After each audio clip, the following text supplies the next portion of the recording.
Denied. Why?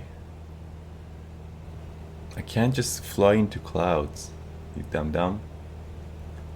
Oh my god, look at the icing. I just looked down and then ice occurred.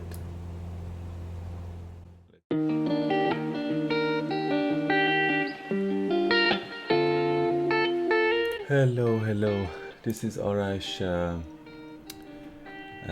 Good morning, good afternoon, good evening, wherever you are. We are going to continue our flight today around the world, and today's flight is from Schefferville to Iqaluit in northern Canada, Nunavut. I have some difficulties today because of the dangerously icing conditions. I don't know if I can actually make it there.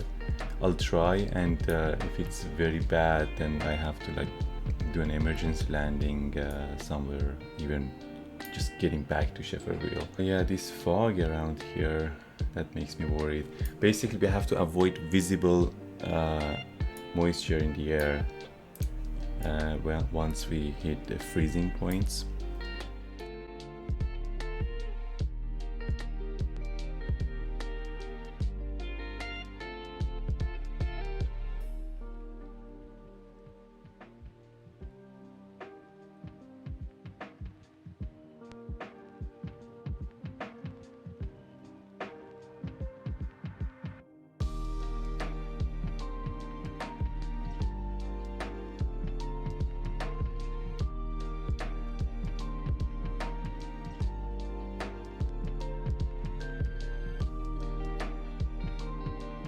I have extra fuel on board, virtual auxiliary tank on the back seat. That's the thing people pilots do in real life, of course. I don't have any means in the sim to actually push a button and transfer the fuel.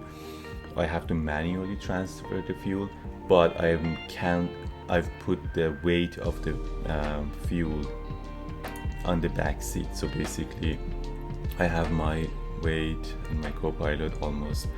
So for these two, I put in total 150 pounds of fuel. That translates to 25 gallons of fuel, plus my cargo, which I always carry, my equipment and stuff, a roundup of all of the things that I might need. And it's required for transatlantic flights. If I need it, I will transfer these to here.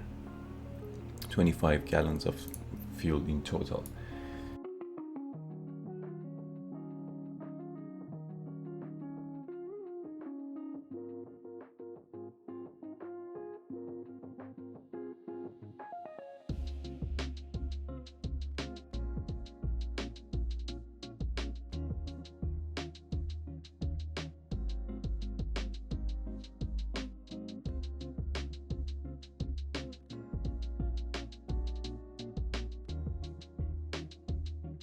And here we go. We are also overweight, so we definitely need I'm gonna put extra flaps.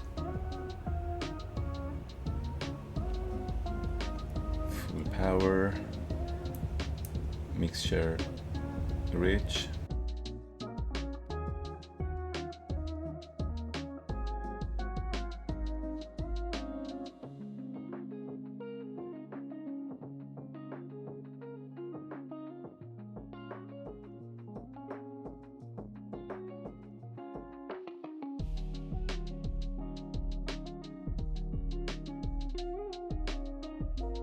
Okay, I'm gonna keep it at 2000 here. I don't want to go too high, because that's what happens as soon as you enter visible moisture in the air, which cloud or fog, and you're 0 or below 0 degrees Celsius. That's when you will have icing.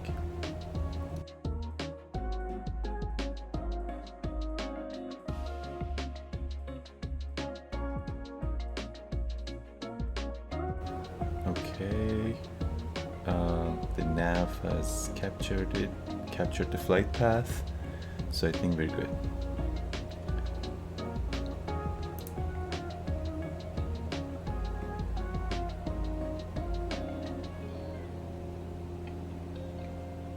too close to the ground. Let me just level out here. Oh my god, okay.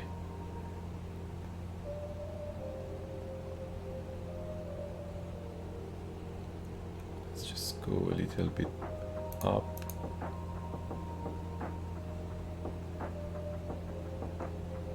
There are some hills here. I want to keep it as close as possible to ground for now, until this fog goes away.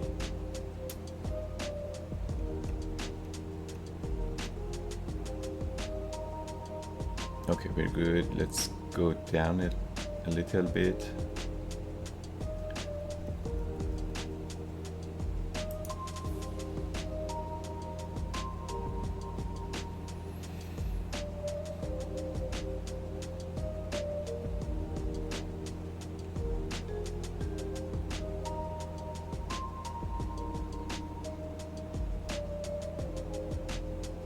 So ATC is gonna get mad at me soon.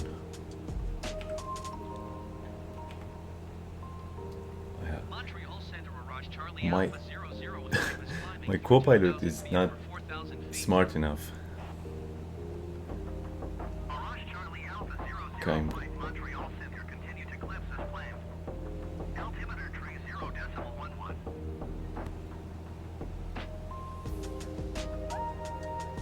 Okay, let's decrease the altitude, cruising altitude, I mean. 2000.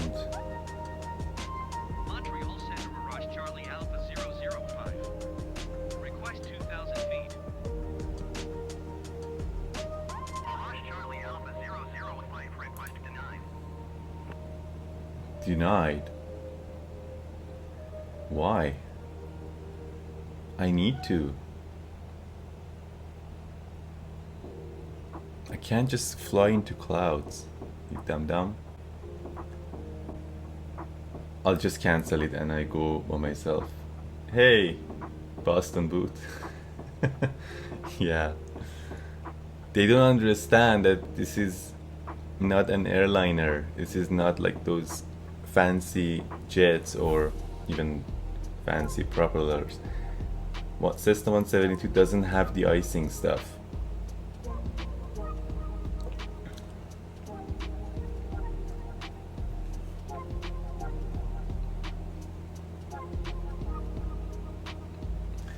Okay, so we have, according to my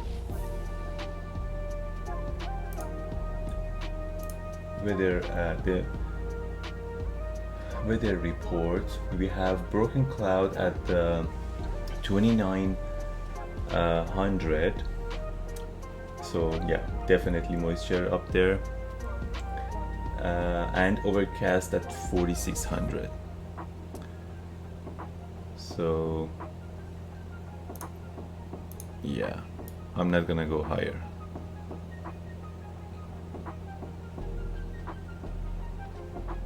Look at the fog here.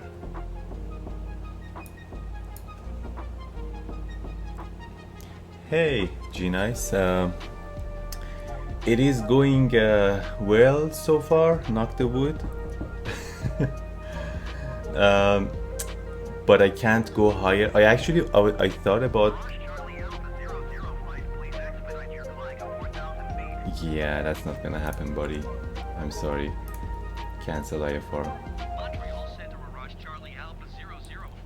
Anyway, so I was saying that I thought about basically canceling this flight for today entirely, but I thought, well, it's weekend. I'm gonna try it and see if we can actually go to Iqaluit. It depends on the, the icing condition. I'm trying to basically avoid visible moisture. That means not get into clouds. As soon as you hit the clouds, like fly in the clouds, and you're 0 or below 0 degrees Celsius right here, so you will have icing and frost appearing on the, basically, like the windshield, and that's not dangerous. The most dangerous part. The very lethal. Oh my god, I'm still flying with my flaps at 10 degrees. Good thing I switched it. Anyway, I was too busy with the ATC thing. Anyway, as soon as we have icing condition appearing, you will have frost and ice appearing on the leading edges of your wings, your tail, even the air intakes of engine and carburetor and stuff like that. So that seriously affects the performance of the plane, and it's very, very dangerous. Like you basically lose lift on your wings, and your engine starts losing performance. You basically fall out of the sky. That's what happens. So I have to keep an eye on these conditions. If they occur, then I have to do emergency landing at the closest airport, or just head back to Schefferville. Let me see.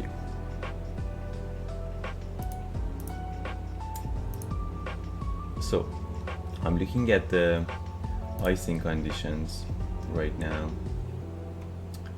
I can show you these.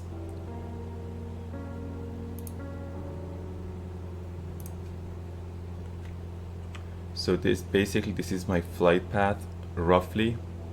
This is not the actual flight path. I just drew this by hand on Meteor Blue website. This is the company that provides weather data to Flight Simulator. So that's why I'm using their website. This is our icing condition. How can I make it bigger? Larger. Okay. So the red ones are like 80, like I think it's percentage of like the chances of icing. Yeah. So basically it happens for sure. And then we have here it's better, and then at the destination we will have icing again. You can keep an eye on my in front of me as well. Anyway, so as you can see, up ahead it's getting better a little bit. Like if we can make that far, I can start climbing. But again, at the destination, Iqaluit area, we will have this massive part that is a lot of moisture in the air and cold air basically coming from I think it's what is it called again? Hudson Bay? Yeah, this is part of Hudson Bay if I'm correct. I get nervous when I can't see my when I can't see in front of me because I'm too close to the ground. Google Map.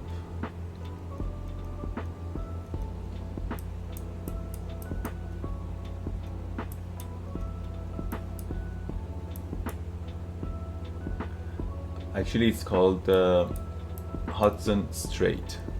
Yeah, that's part of Hudson Bay. What happened here? Okay. Hudson Bay, Hudson Strait, that goes to Labrador Sea, and yeah.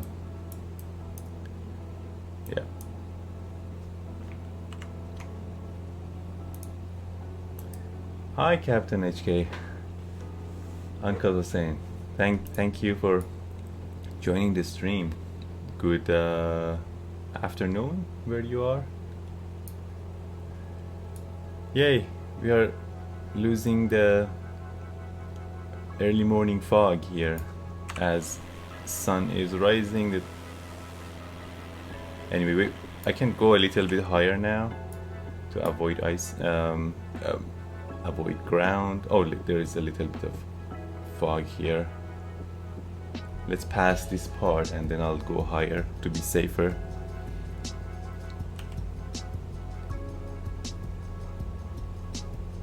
So the total flying distance that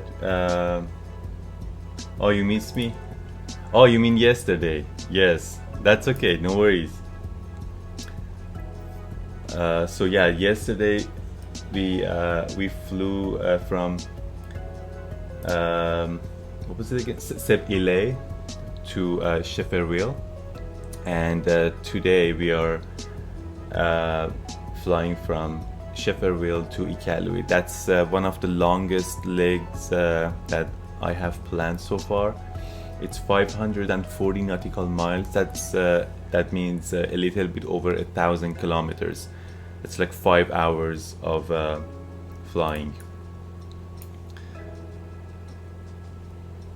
And yeah, and we have a lot of icing condition ahead on top, so I have to avoid clouds entirely, because as you can see it's below 0 degrees Celsius. Let's go to 2500.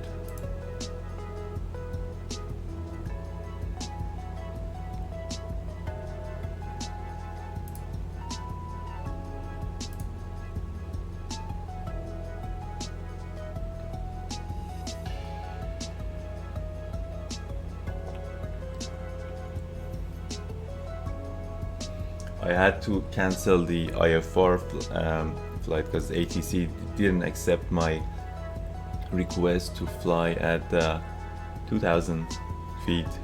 They don't understand that we are flying with this old Cessna, which doesn't have the icing. We don't even have carburetor heat. That's the thing. Like some newer models of Cessna, they have carburetor heat. That helps with the engine performance when flying in icing conditions. We don't even have that in this plane. So yeah, the only thing that I have that basically helps a little bit is the pitot heat, pitot tube heat. And let's increase the, I'm not sure if this actually helps any, like if I you know, increase the cabin heat. I don't know if they have modeled that. I wish I knew, but let's just keep ourselves at least warm. But yeah, they have definitely modeled the lift, the effect of icing on the lift that wings are producing, the performance of the engines for sure. It's not just icing on the windshield that blocks my view. Because I mean, if it was just that, I mean, I don't want to do that, but I could cheat and just go outside and fly like this, right? But no, like literally, the plane just falls out of the sky, like. And another problem we have today is the amount of fuel that I'm burning right now at this low altitude. So I'm gonna lean it as much as possible. That's the carburetor fuel mixture. So we have what is it now? Right now it says well, my GPS says 4 hours and 18 minutes. How much fuel do we have? Let's round it down to be in this on the safe side. So let's say 22 gallons per tank. 44 divided by how much are we burning right now? It's 10, 11, 12, 13 and a half. Let's say 14 to be on the safe side again. Oh my god, look at the icing. I just looked down and then ice occurred. Let's go down a little bit.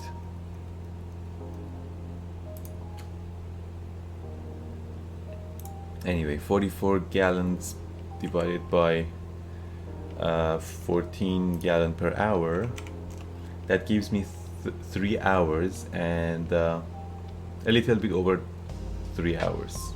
Look at the icing. Oh my god, I don't even see. There is no fog here, or is it?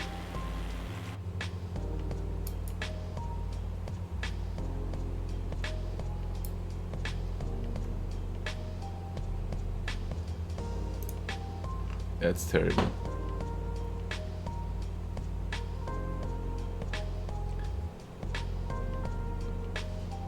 Anyway, I was, yes, 3 hours and a little bit over 3 hours of fuel we have. Now we have some, I need to go up, going manual.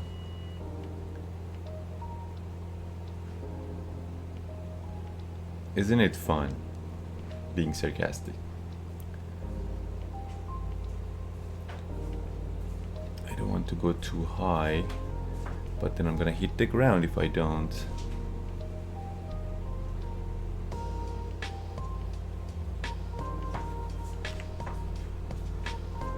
Look how dangerously low I am.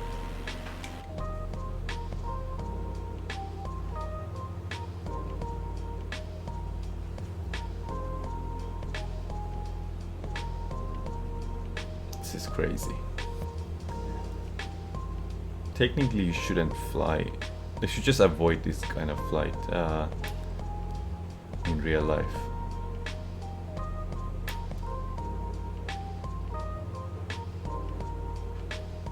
Okay, I'm going to try to go to this kind of a semi-valley. That helps me to go a little bit lower.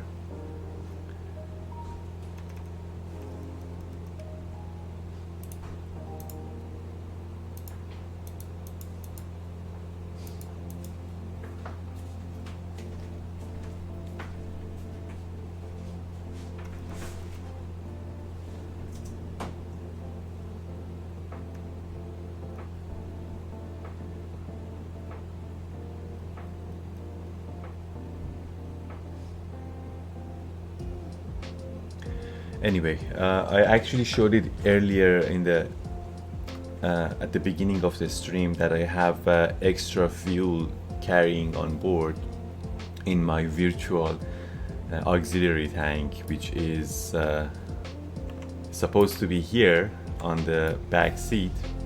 That's a real thing, but I'm not making that up. Like, it's a thing that pilots, like, people can do in real life. But I don't have any means of showing such a thing in the sim, so we just say it's there virtually. It's a flight simulator, you can do whatever you want. But I have limited fuel quantity. So in order to count for that, I've added weight to what I'm carrying right now. So basically, I have some equipments. Of course, I'm carrying them all the time. There are some equipments that are necessary.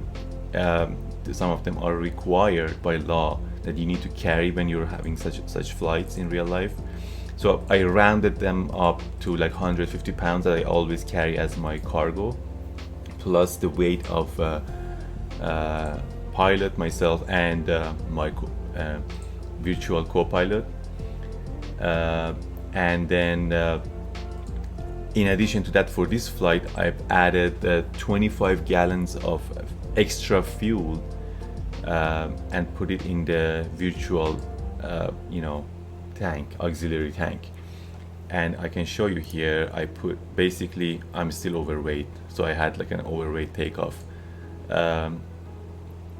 So that's like 150 pounds of fuel, and I basically divided it into two, and I put it on the passenger left and right, which where the virtual auxiliary tank is located. So, and again in the sim I don't have any means to like push a button and transfer the fuel. In real life there are like hand pumps that they basically like a like air pump. You just pump it, and then the fuel pumps up to the main tanks in the wing. So I don't have any means in the sim, so what I will do, if I need that extra fuel, which apparently I will based on the fuel consumption I just calculated roughly, I'll add like 150 pounds of fuel, which is 25 gallons of fuel in total, so 12.5 gallons in each tank, and then put these weights to 0. That's what I will do. Hey Silver Pearl, is that ice? Yes, it is. It's ice. Is the weather so cold? Yes, it is. It's right now -2. This is like real time and real weather right now in this area, in this part of the world. So it's -2 degrees Celsius outside right here, you can see. The cold itself is not the problem by itself. I have to actually, sorry, I have to go to the right a little bit, but there is the hill. I'm gonna try to aim for that valley. Anyway, sorry. The cold itself is not a problem. You can fly in like -20 degrees as long as there is no moisture in the air. But today's flight, as you can see, like there was a lot of fog down there, and it caused icing because moisture in the air and freezing air causes frost. And I can actually show you the weather map that I have here. I loaded it before flight. This is my flight path here roughly, and it shows the icing conditions. So I took off from here, and then we are going all the way to here. So we had icing here, and then we're gonna have icing ahead of us, and this, like, the colors are showing the percentage, the chances of having icing. So the red is dangerous, green is less dangerous, and of course we want to have like no icing at all. But that's the condition we are at. By the way, if anyone is new in the stream, that website is meteoblue.com. That's the company that provides weather data to Flight Simulator 2020. That's why I'm using their website to monitor the weather. So anything that comes from that website, it comes to the sim.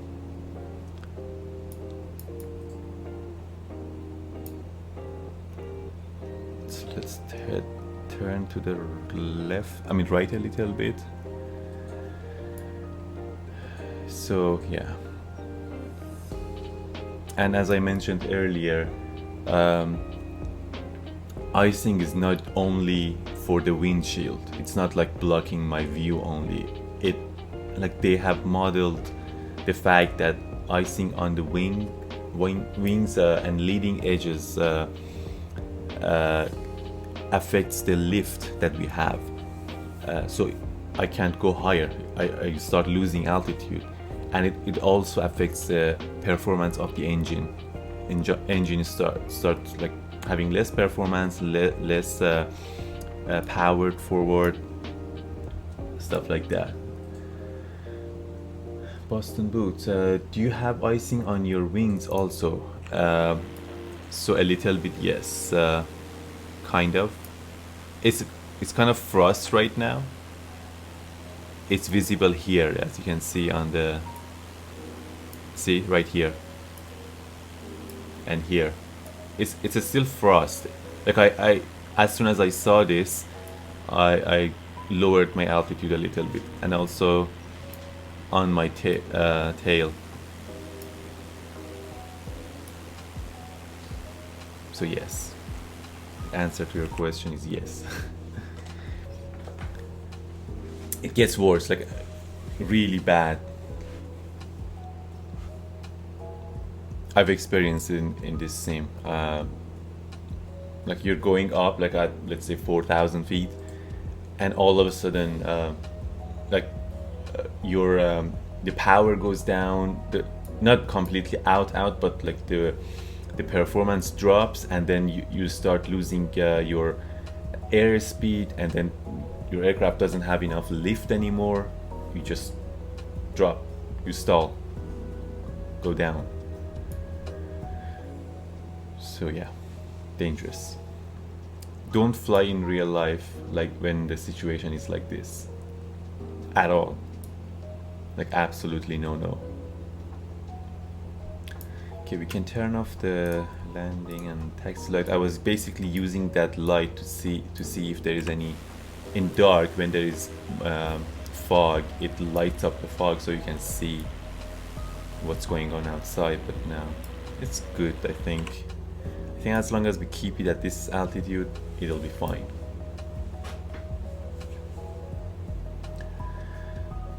So 3 hours and well, over 4 hours of flying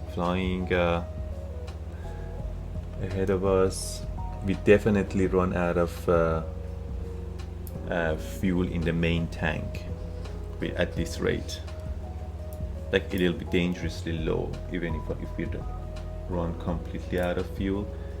That means I have to transfer my extra fuel from my auxiliary tank later in the flight.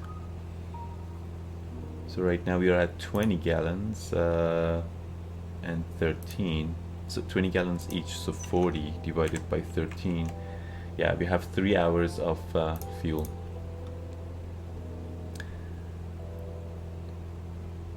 That's again, like if I could go higher, we would burn less fuel, because you get better performance the higher you go. Like the best altitude is flying at between 10,000 to 13,000 feet. That gives you the best range, because basically you want to have the fuel flow like below 10 gallons per hour here. 10, 11-ish, that would be the best, and it gives you the most range. We have a hill ahead of us. I'm gonna just let's turn to the left a little bit.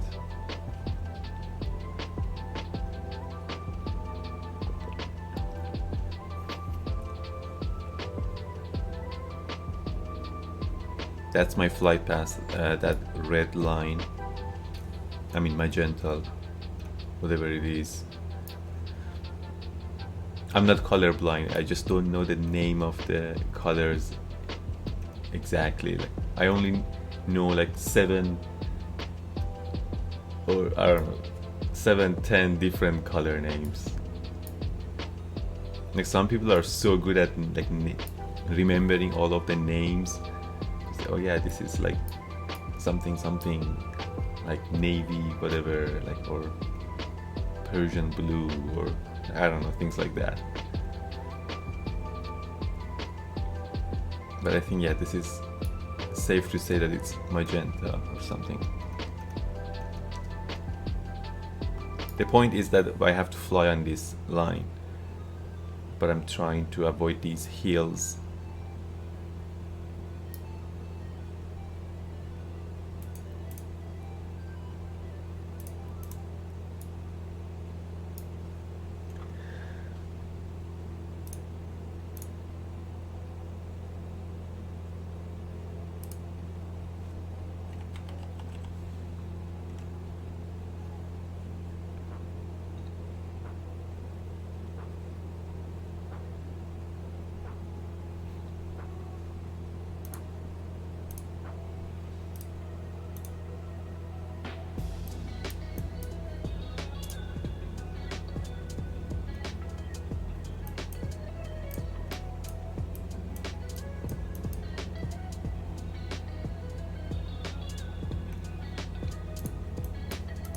So this is our exact flight path. We took off from here and we are around here. We don't have any VOR or ADF transmitter station ahead of us, except in the right at the destination. So we need to we won't be able to actually capture any of the frequencies at this like this far. I'll just keep an eye on my front. Yeah, so I won't be able to use my VOR and ADF stuff. Just relying on GPS only for now.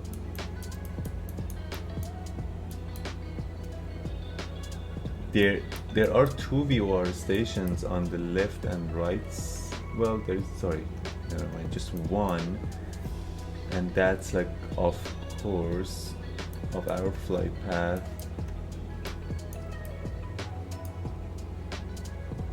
We can use that as like the kind of I don't know, like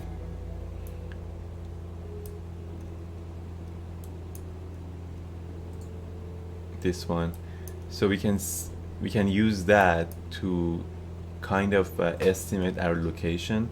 So let's say if we are here, like on the path, we are heading right now our heading is 20 degrees.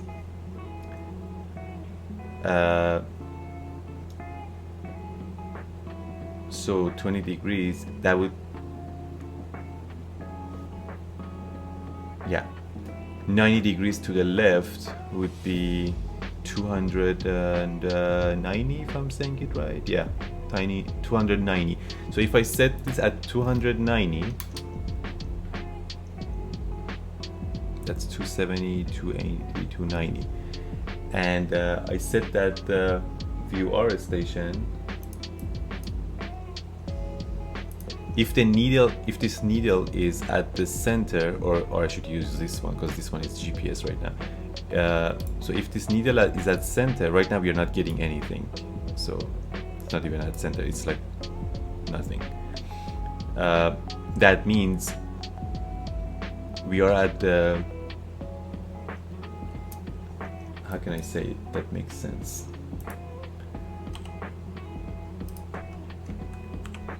So that means we are here, because if we head to the west and aim for the VOR station at 270 degrees west, we will be on that radial axis in relation to this VOR station, if that makes sense.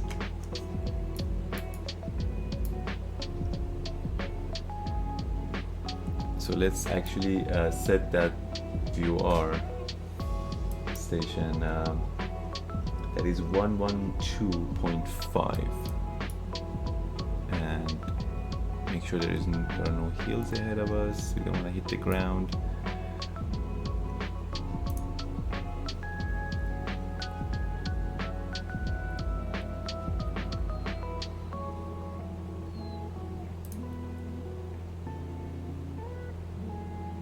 Yeah, we are not getting any signal at this point.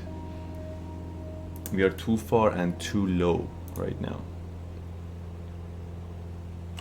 Maybe we'll get it later.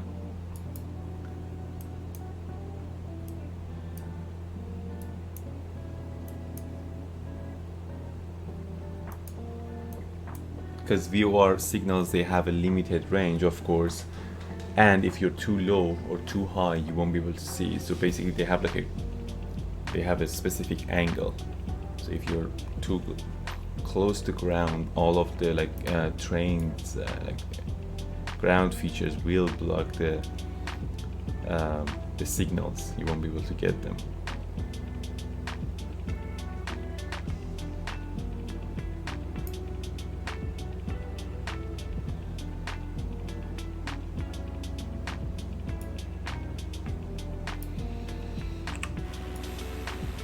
Okay, it's clearing up a little bit here. We can try to go a little bit higher. Let's try 2500.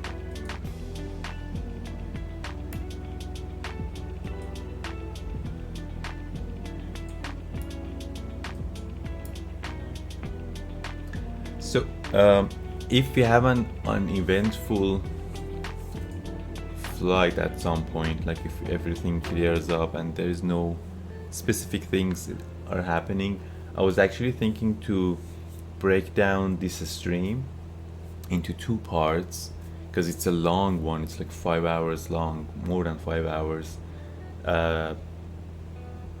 So if there was nothing happening, I was thinking to just end the stream, like end the part 1, and then once we are closer to the more challenging part and icing stuff and the destination, I start the second part. Because the reason is just I don't want it to make it boring, like 5 hours long just flying like in a slow Cessna 172. We'll see how it goes.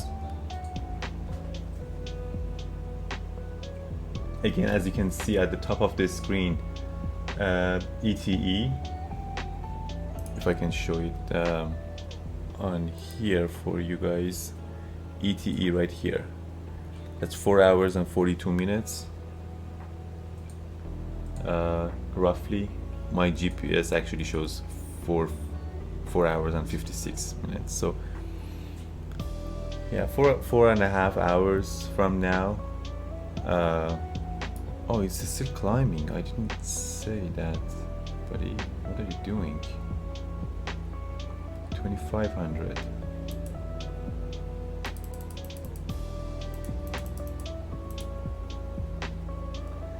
Okay. Yeah, like if you have other, just you can aim for that time and join the stream again. I don't want to make everybody bored. I mean, there is nothing about flying that makes it boring for me, but I'm just thinking about you guys.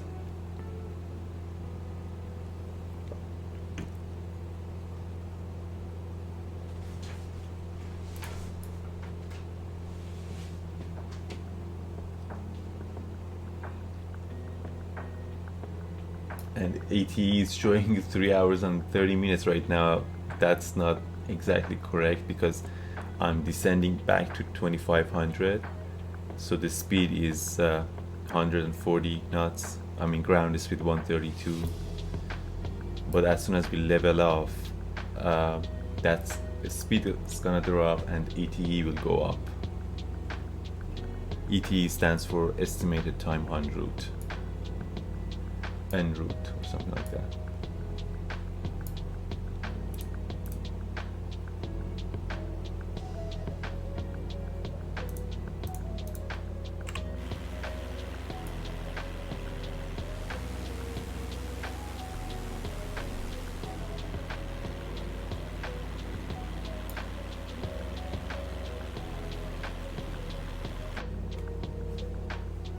I'm trying to be I'm trying to have more cockpit view for today's flights because I can see what's going on here if icing occurs.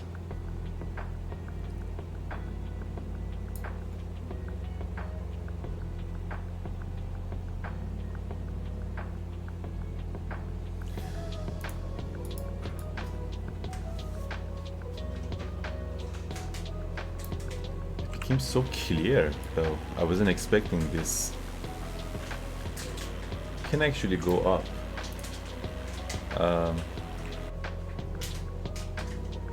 Let's try. I'm gonna see if I can actually get back to the... What? Nobody's following us. I mean, in the sim. ATC. Oh my god, I'm relying on this. Wait a second. Yeah, it is. The AI is supposed to manage the radio communications. Okay, let's get to let's see if that works. Flying to 4,000 feet.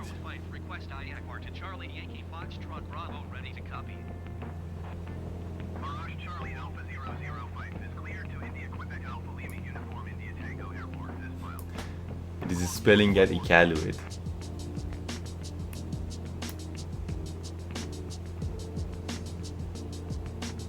Read back. Why it doesn't do that? Manage radio communication. It doesn't do it.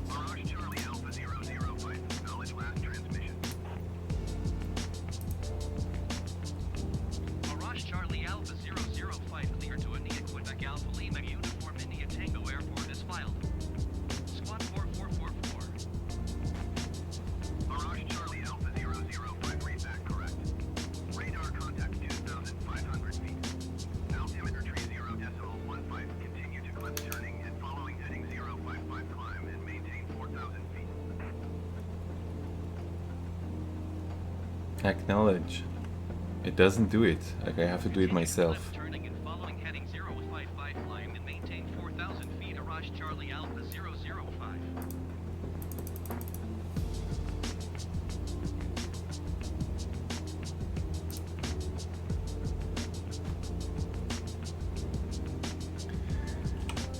Okay, if I see more ice, then I just descend.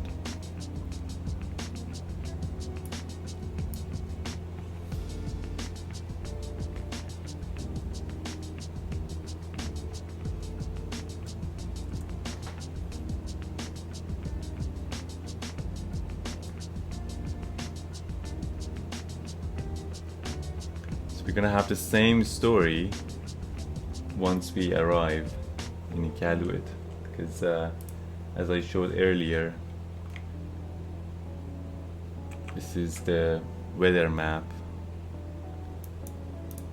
So around this area, this part, like these hills here, are what you see, this black part. So I have to start descending here, and then I basically go through the clouds, and then there will be icing.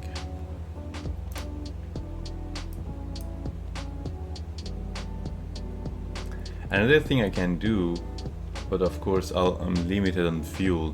I could just fly here and then descend here in this part. And fly close to the water and then go to Iqaluit. So instead of going straight here, I can go here, descend to like 1,000 feet or something above sea level, and take this path to Iqaluit. We'll see how it goes.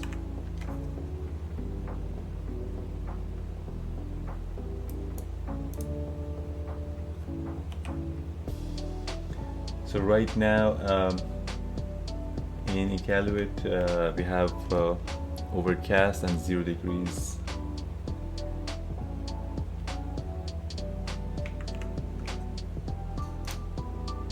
Again, this is from meteoblue.com website, which is the company that provides weather data to flightsim.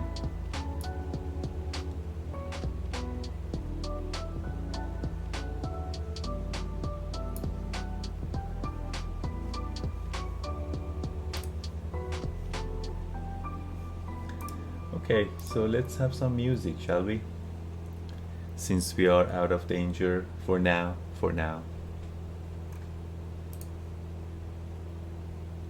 I'm gonna play a different album from by Harris Heller. These are royalty-free music, so I'm allowed to play them while streaming.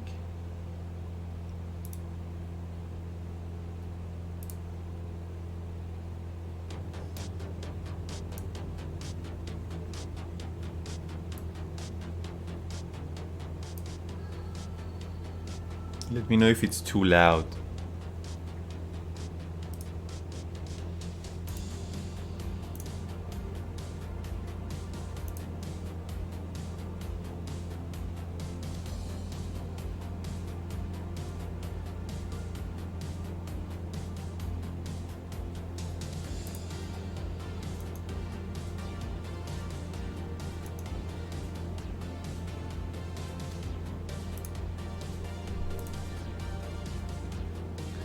Oh, by the way,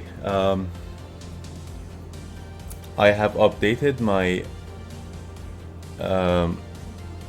like social media handles. Look, I have to update those. I basically got rid of all of the, let me show you here, the dot and underscore and dot underscore. It was kind of annoying to me, to be honest. I wanted to like separate the two words, like Captain Arash, but it's not clean. So I was like, I'm gonna try to, and luckily they were all available. So right now they're all, I have to fix that right now actually.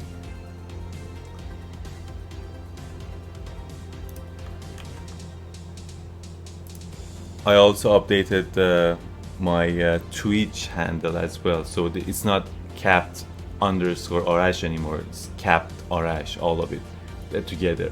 So they're all consistent right now, which I like it much better.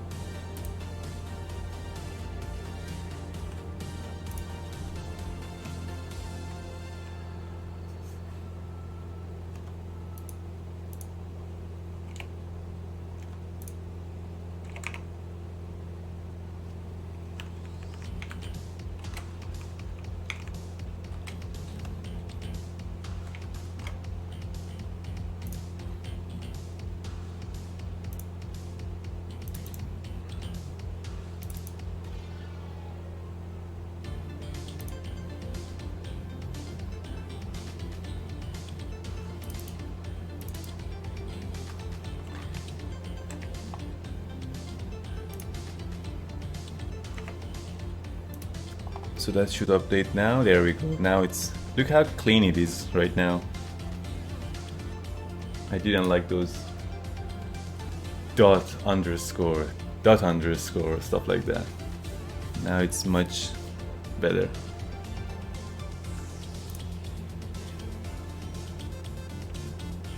I have to update the links as well.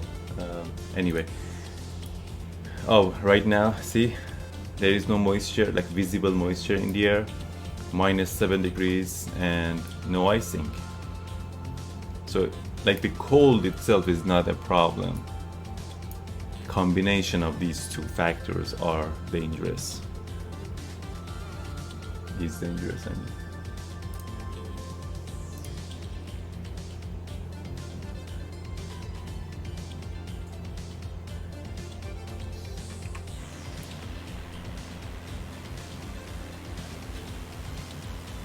You can actually try to go higher to save on fuel. Let me get a request that. Let's try 6,000 for now. I'm gonna try to step climb a little bit at a time. Request 6,000 feet. Mirage Charlie Alpha 005 climb and maintain 6,000 feet.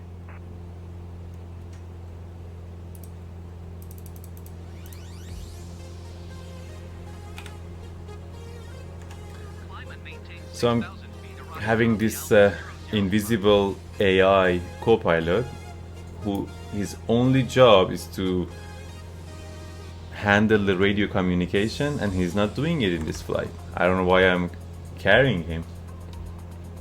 Maybe I should have left him in Schefferville.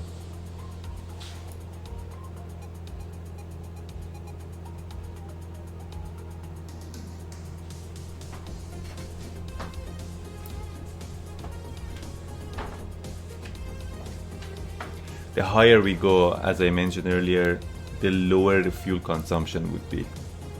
Because there's less air resistance, of course, and like the fuel mixture works much better. Right now we're burning 14 gallons per hour. My aim, the best would be to burn like 10 to 11. That's the best fuel mixture that we can get.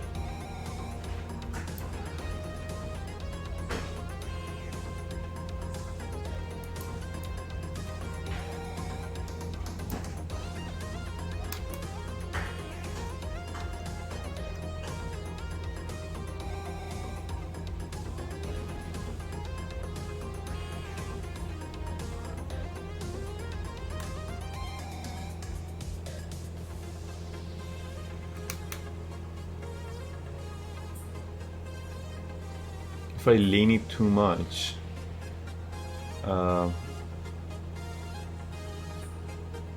yeah, so it's dropping the exhaust gas temperature.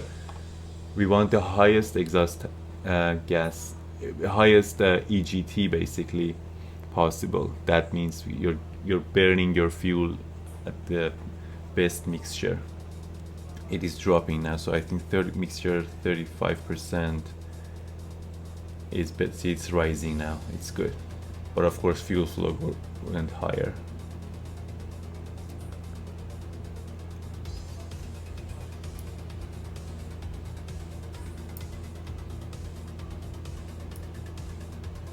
Let me know if this music is too loud or if it's annoying. I usually play the other album. This one's called Ego.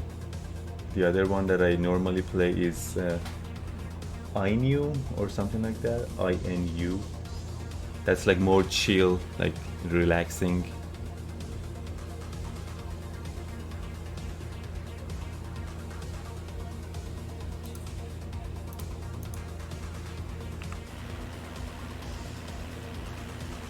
Good morning, Honey Kitchen. How are you doing?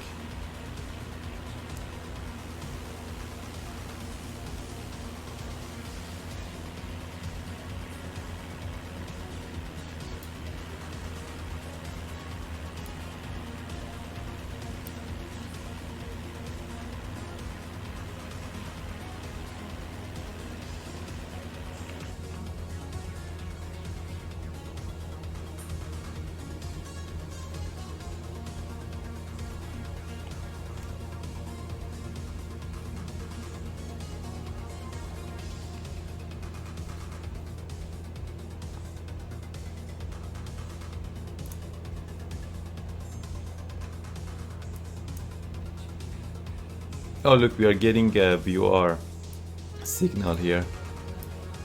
So let's try it.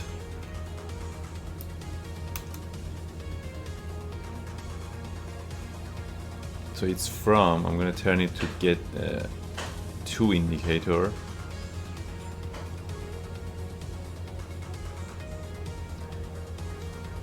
So we are at the radial line of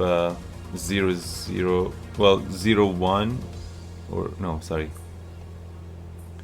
North is here, right? This is 360.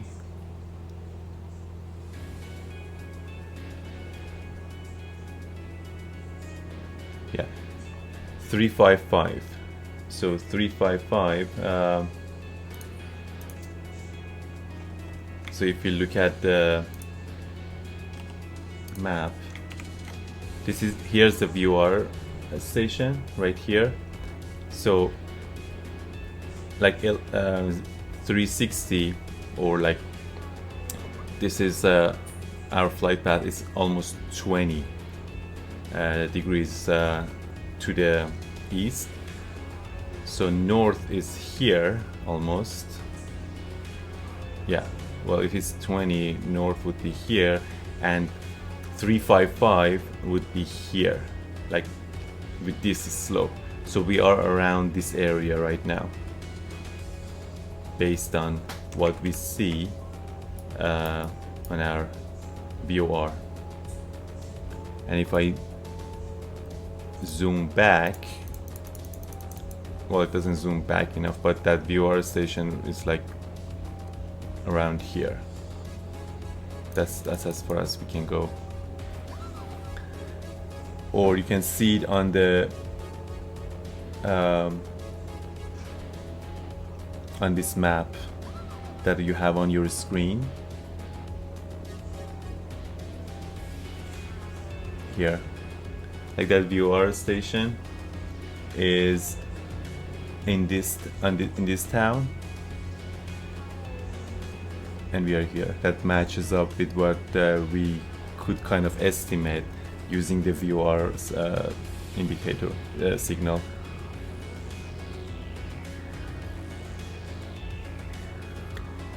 Like when there was no GPS in the past, that's how pilots basically were, navigating. That's all they had. I mean, VOR, like I think the first thing they had that we still see it in airplanes is ADF. This instrument. This one only shows the direction. So when you, and it's like lower frequency. So it shows the direction of where that, the radio station is, ADF station is.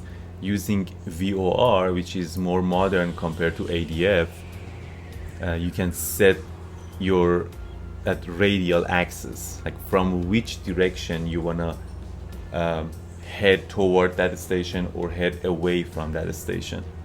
That's the difference between these two. Like you can set that, but with ADF, it only that needle only shows like, okay, it's from there, and then when you turn, that needle turns too. I actually like ADF very much, but they're phasing it out. Anyway, these three were the main navigation instruments that pilots had until GPS became mainstream for like civil and the GA aircrafts.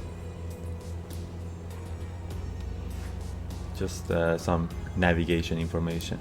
Okay, let's climb higher, shall we? I'm gonna head to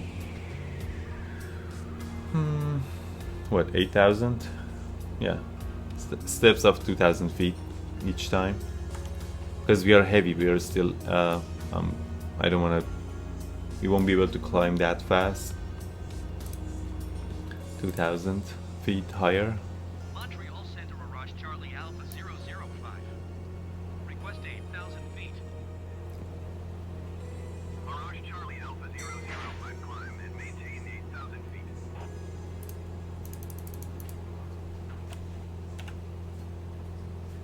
Climb and maintain 8,000 feet. Mirage Charlie Alpha 005.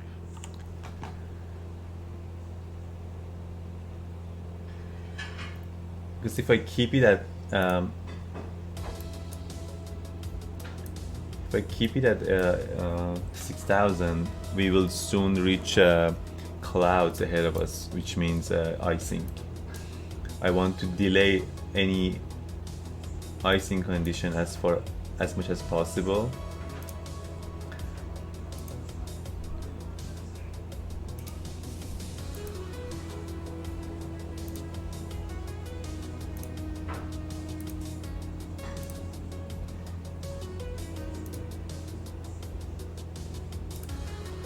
So I'm gonna bring my maps here again. So close to Iqaluit, we have these clouds that are going as high as 6,600 feet.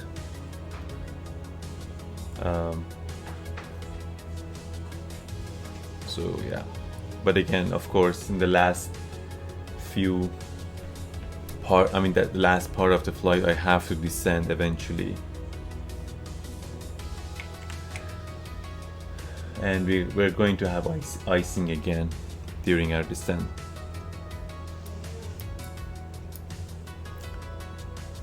We are getting too slow. I'm gonna reduce my vertical speed a little bit. 300 feet per minute would be good.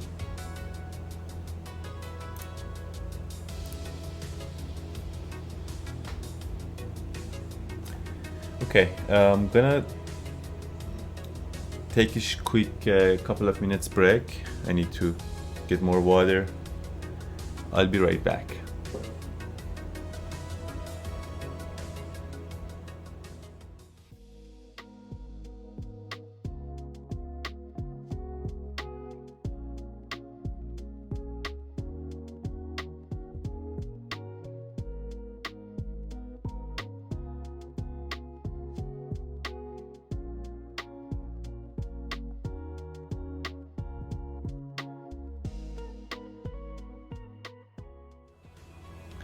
Hello, I'm back.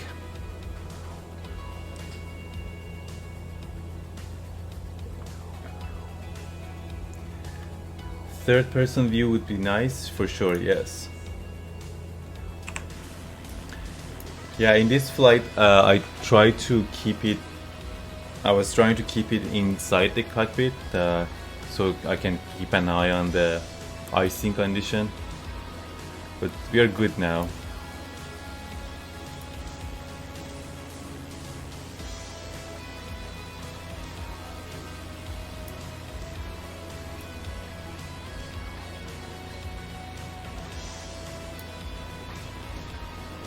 See, all of the ice is gone almost. I don't see any more icing, although the temperature is minus 12 degrees right now, because you know, ice just doesn't melt or evaporate, like it doesn't melt at 0 degrees Celsius, right, above 0 degrees.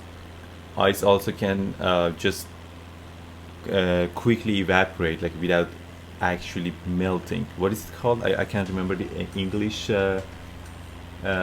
transform, like the name for transformation of matter from solid state to gas. So like, because like solid to liquid is called melting, right? And then liquid to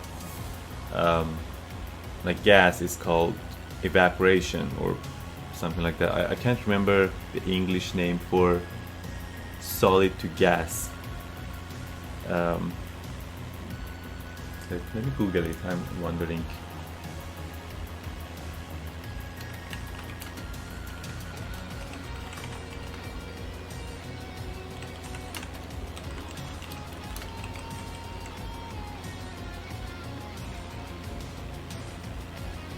Sublimation? Yeah, that's the term. Okay.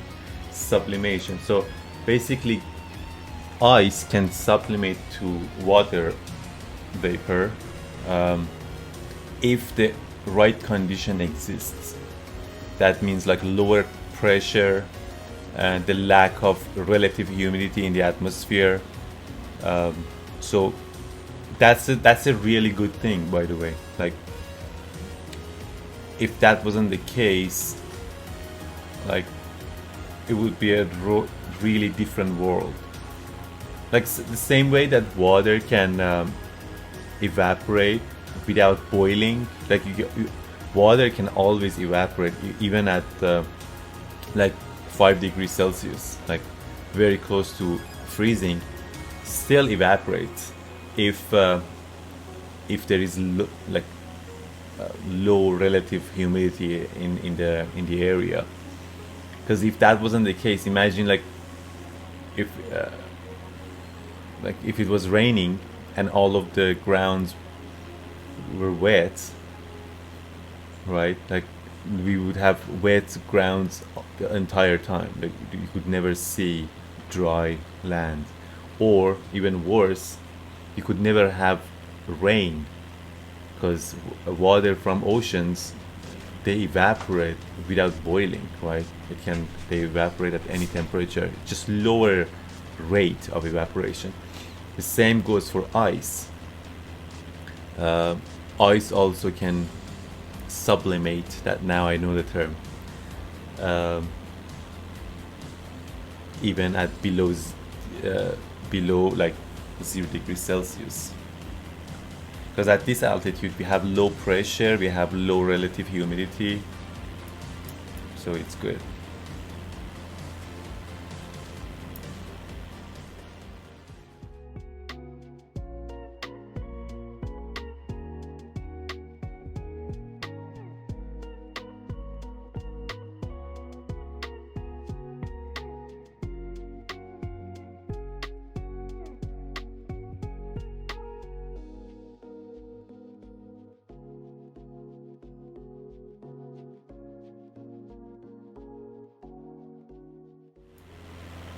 Okay, going back to our VOR, so if I set it at 290, okay, yeah, 290. By the time that this needle comes to center, that means we are going to be here in our flight path, because 290 is that radial axis towards that station.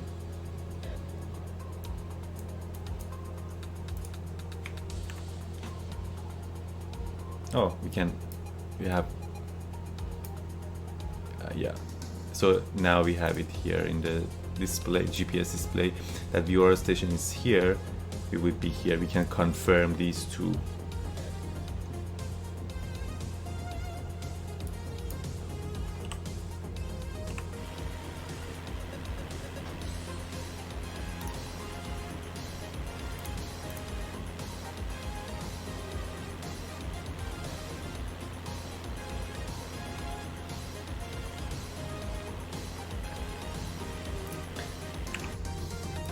How's our fuel consumption? It's still a little bit high. I think we can go a bit. Let me see if I can lean it a little bit more. 35%. If I go up to 30, let's see if it drops. It is kind of dropping. Yeah, EGT is dropping, so I have to keep it at 35. But let's try 10,000 feet now.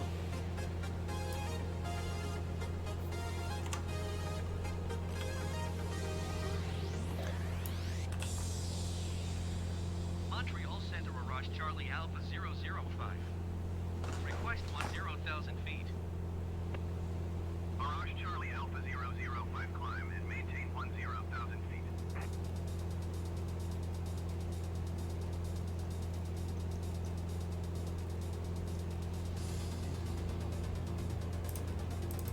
Let's keep it at 300 feet per minute, just slowly climbing. Climb and maintain 10,000 feet. Mirage Charlie Alpha 005.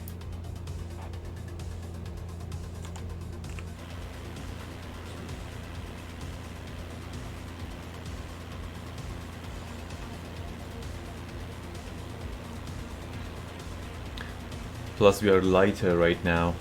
We burned like what, yeah, almost 1/3 of our fuel.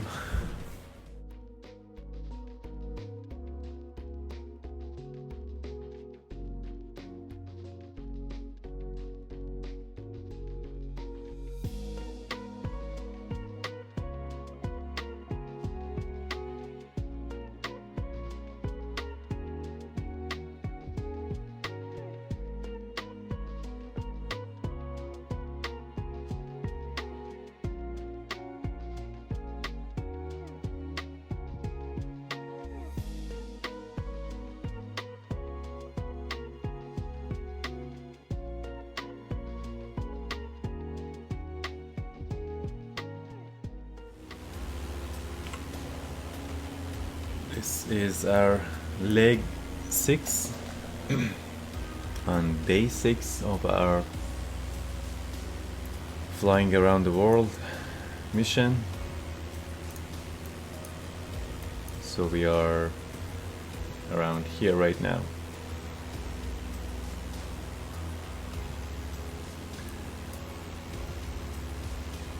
Also, there are some other things that I need to update. For example, I noticed that FS 2020 doesn't actually have any airport here. Actually, one of the I can't remember who provided the link. One of the followers, he was nice enough to give me the link. Apparently, there are like third-party like mods that adds the missing airports in Faroe Islands. I have to work on that, see if I can actually do it. Let me check the airplane. Okay, we are good. Yep, 10,000 feet. Anyway,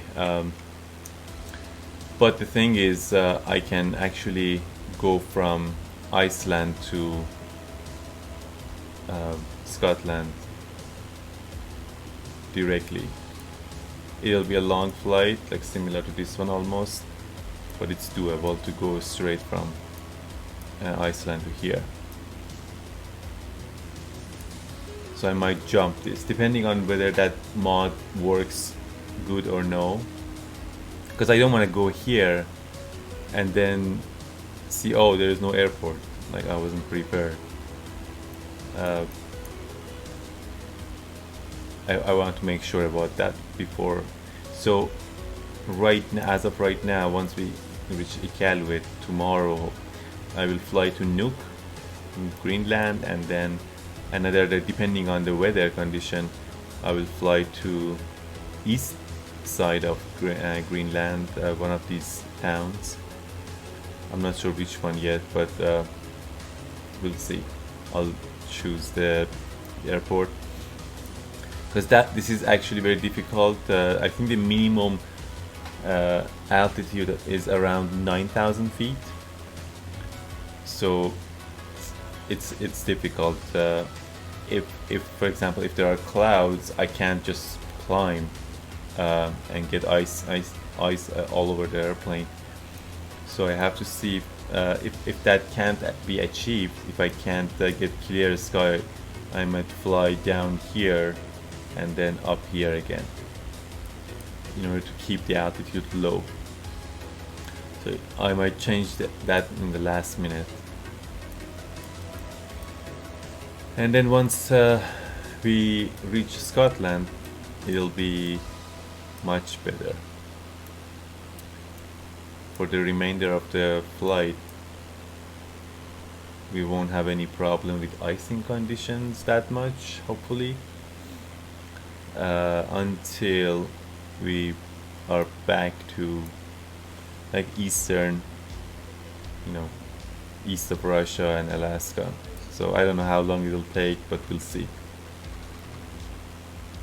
I mean, if I go down to Africa, like Central and South Africa, as well as Australia, yeah, it'll take a long time. Probably it'll be, I don't know, spring.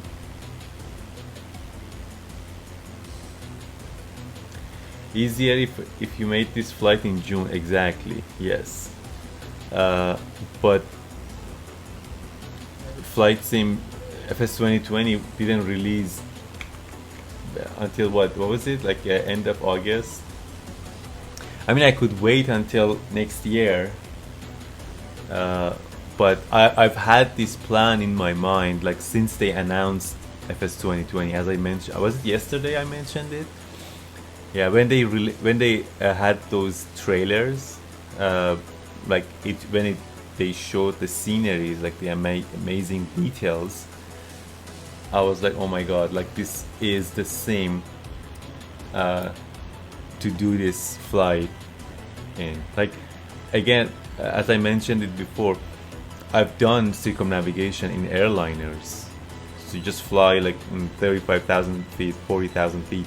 You don't see much of ground and sceneries that much, and then you just land. So basically the interesting parts are only like from takeoff, the takeoff part and the landing part, that's it. I've done it like in 777, Boeing 777 and 747.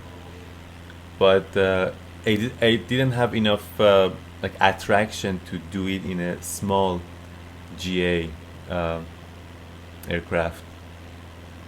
But this one, again, like when they announced it, I was like, oh my god, like it's so beautiful. I have to do it in a Cessna, going around the world. But yes, I agree with you, Boston Boot.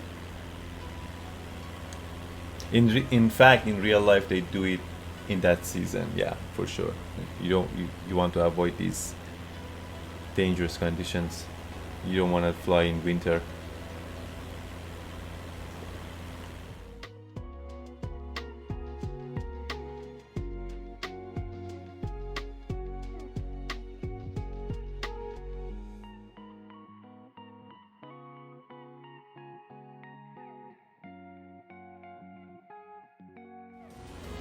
I think I can see Hudson, Hudson Bay, or no, what was it again?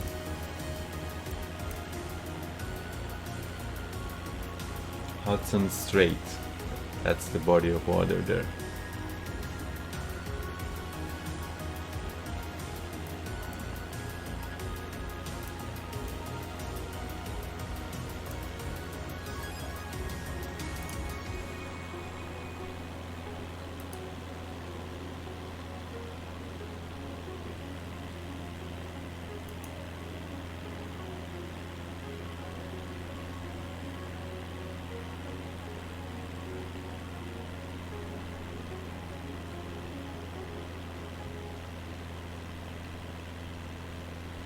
I'm gonna see if we have any updates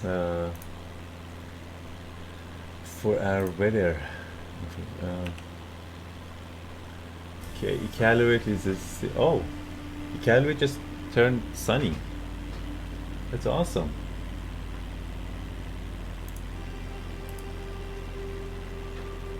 Nice.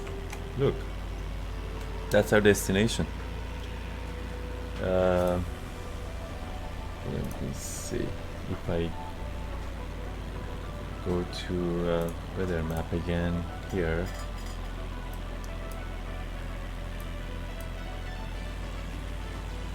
But we still have clouds here. That's weird. What's going on? No. Thank you. We have our in-flight meal. Thank you.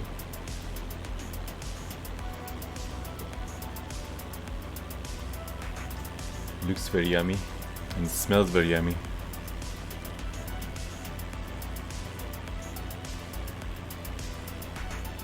This is weird. Why does it say sunny?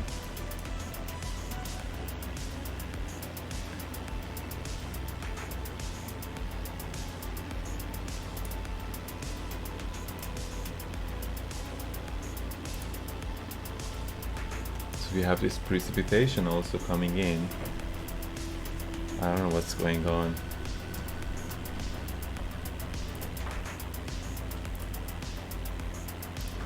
I mean, this is way later than our flight, but I'm just trying to have a better understanding of the cloud movements.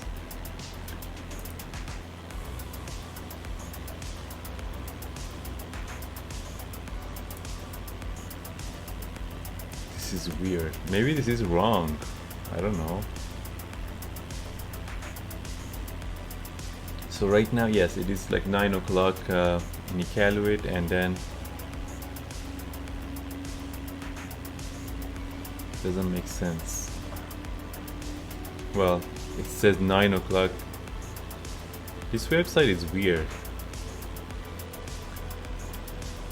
Like it wasn't sunny. I checked it, and then it becomes overcast again. But the temperature is rising, so that's good. Regardless, what I wanted to do is I'll do this. You can see how I got that data. So get larger as the temperature along this path, like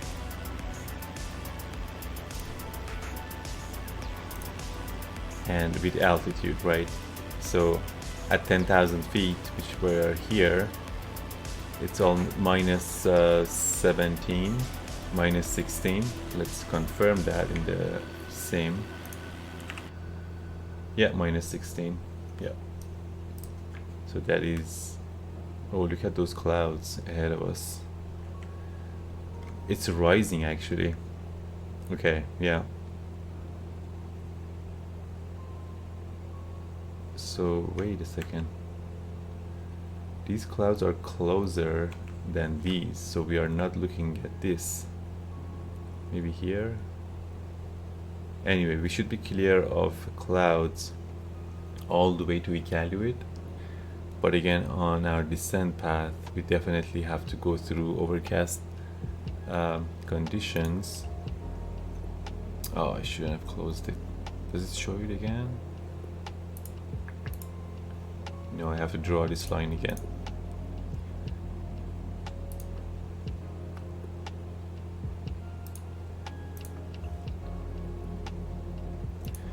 Okay, and icing conditions. So there is like a narrow window here.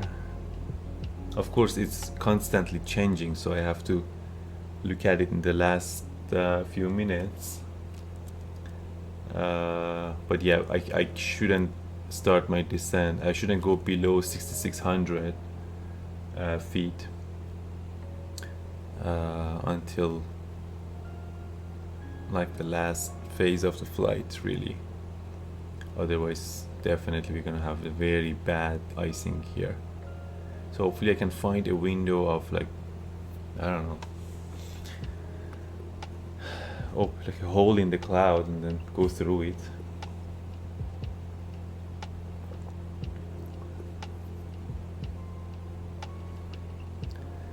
We don't have much of wind though, like light wind down here, but it's all good.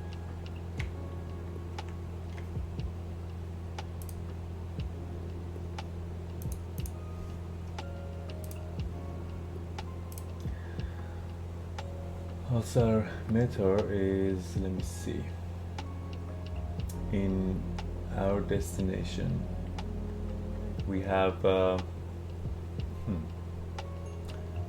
overcast 2800 feet, altimeter 3005, temperature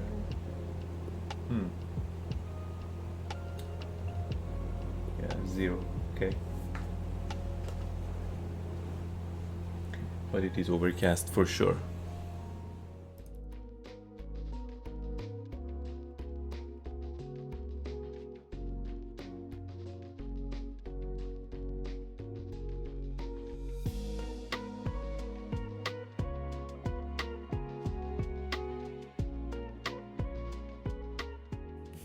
So this is Nav Canada data in METAR information.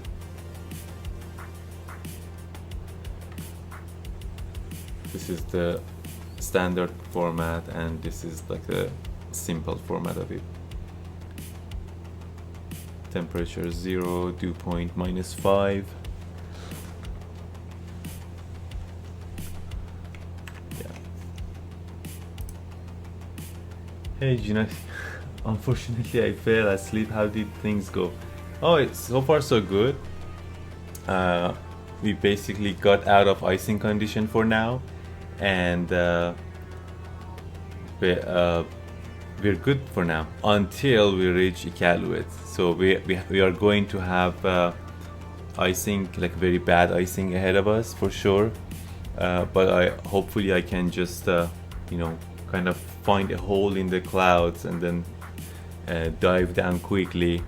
We are at 10,000 feet, so I'm avoiding all sort of clouds for now. We are in a better fuel consumption situation. It's below, yeah, it's like 12.5 gallon per hour. Yeah, it's good for now. And all of the ice is gone. Infinite Captain 51. How do I get liveries? I don't have any liveries actually.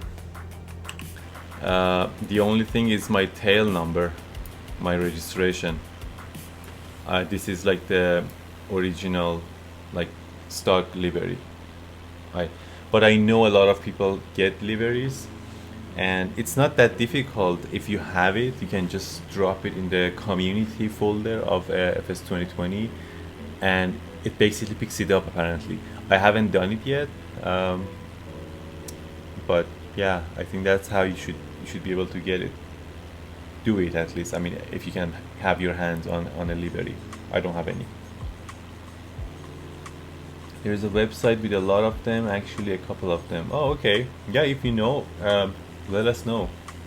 I can also check them. But for now, like for I'm gonna stick with this livery. I can't just change my livery mid-flight. I mean, not in this flight, like during my journey around the world. So, you have a lot? Nice.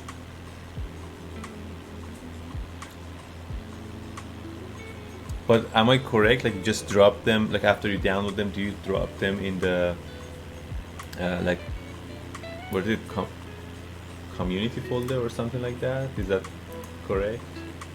That's what I've heard. I've never done it.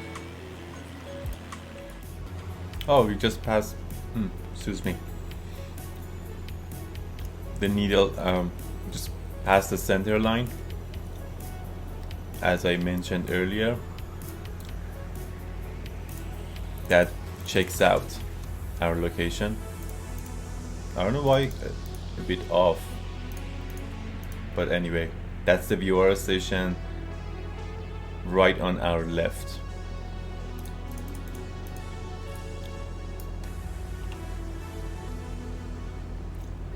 Enjoy your meal. I'll be right back. Yeah, we're here for a while.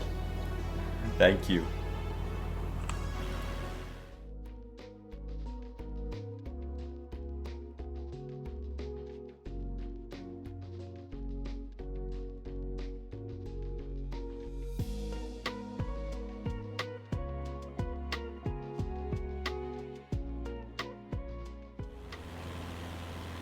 These are dangerous clouds. You don't want to fly in them. You'll get iced up.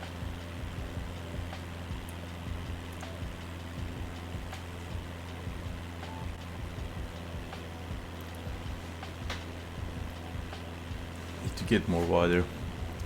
I'll be right back.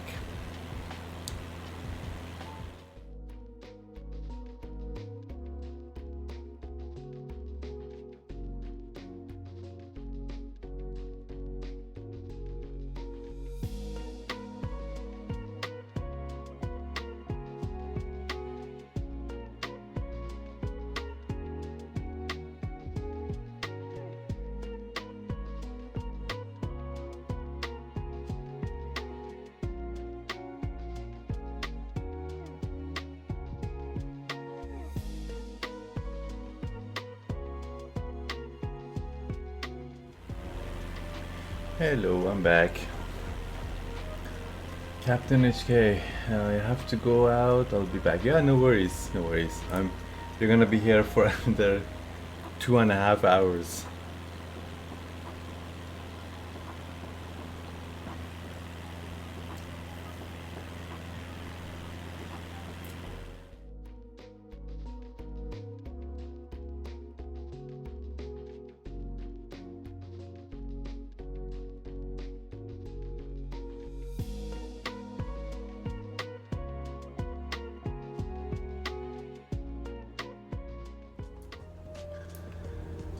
We are almost 50% our fuel in our main tank. Oil pressure and temperature are good. Let's see, our EGT has dropped, but fuel flow is good. So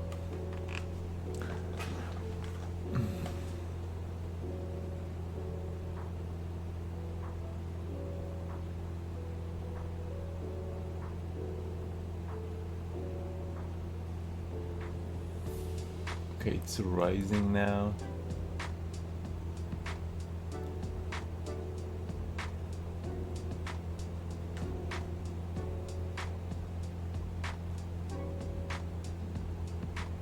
So let's see, 14 gallons.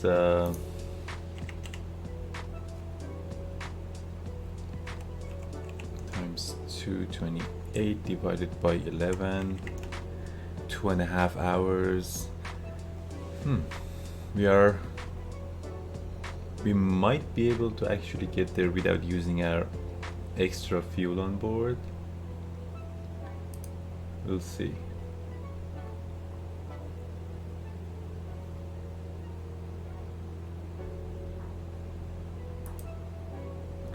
But it's like, I don't know. It's very marginal. I don't want to run out of fuel like right during the approach. Like imagine like you're 1,000 feet, like until you reach the base of the runway, and then your engine just stops.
There is a VR station.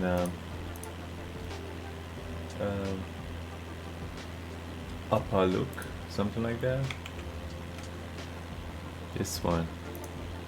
Let's tune into this and see if we can get anything.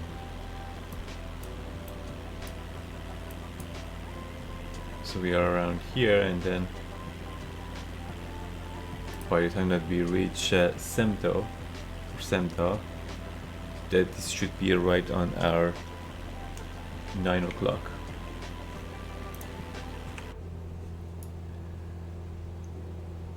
So that URL station is 248 frequency.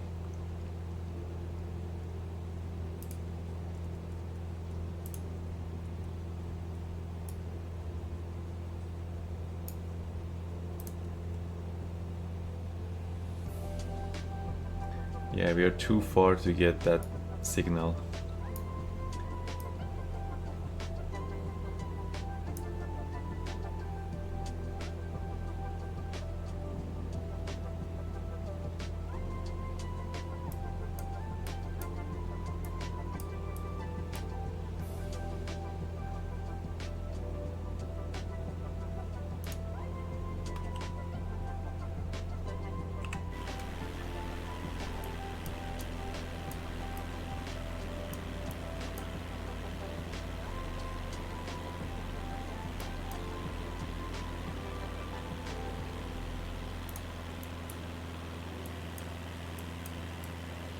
There's another VR, ADF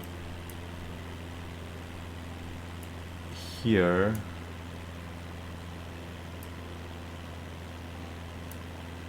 But of course we're not gonna get it until like we reach here.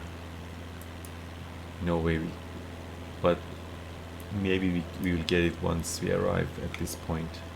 285. I'm gonna tune into that and have it ready.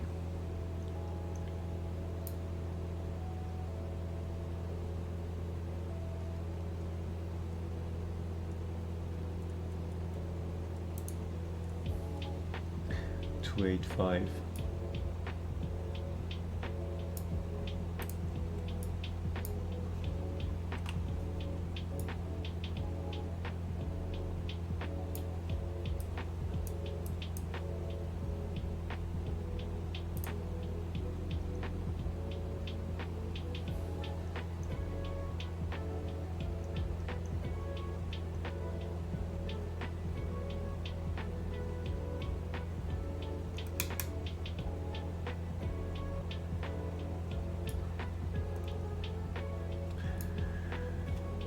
.250 degrees.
Hudson Strait is like massive.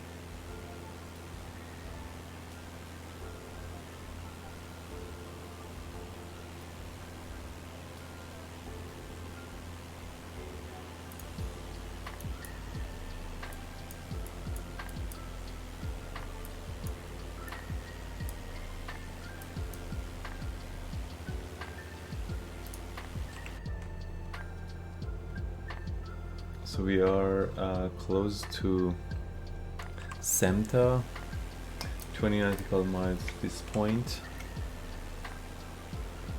And yeah, that's almost halfway through.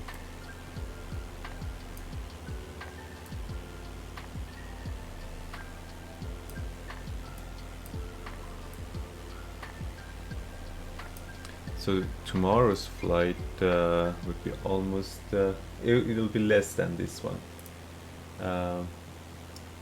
by like 100 nautical miles. So 4 hours flight, but that's more, there are more dangerous water flight.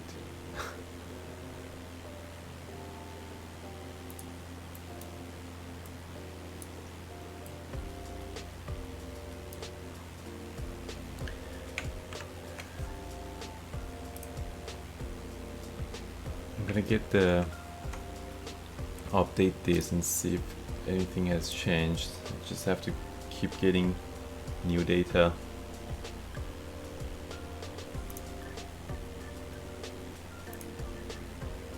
Or I should say do it backward actually.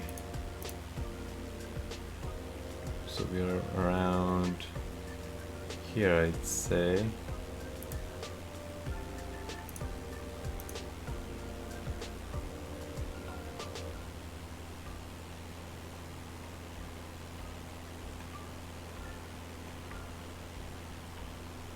So the clouds are moving south, but we are still going to be outside of clouds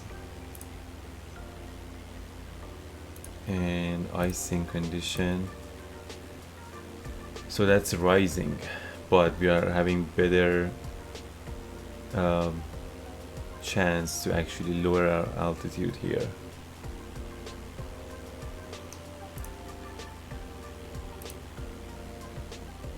And the wind still is good too.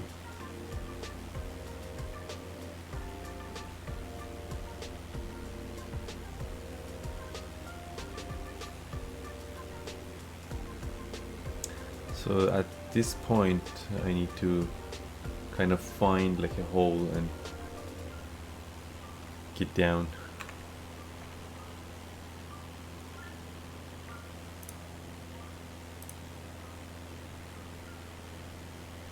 Oops.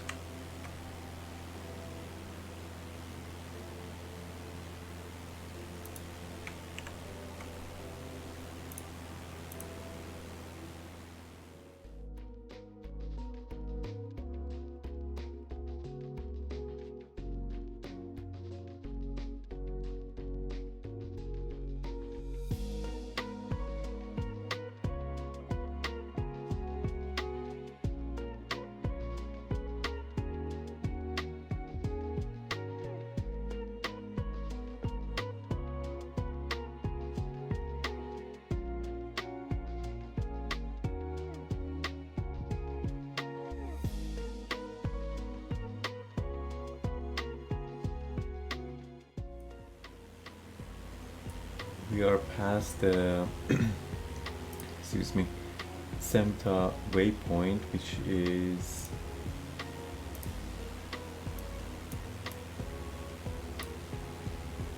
here. this part.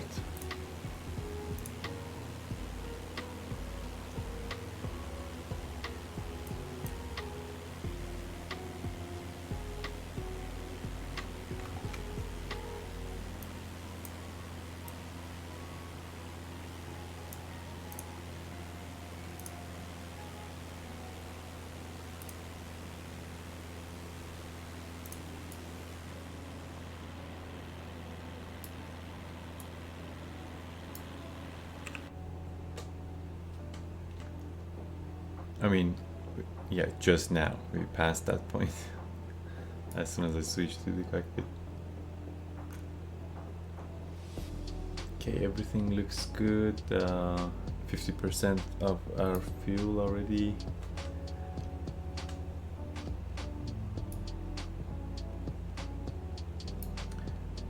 Oil temperature, pressure, EGT, fuel flow, ammeter, vacuum. Everything looks good.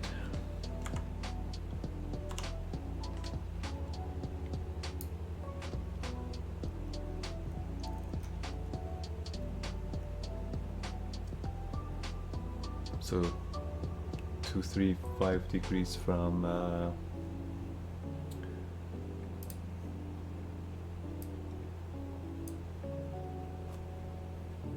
yeah, Yankee Victor Papa. That matches with what we see here. That viewer station was around here. I can't zoom out anymore, but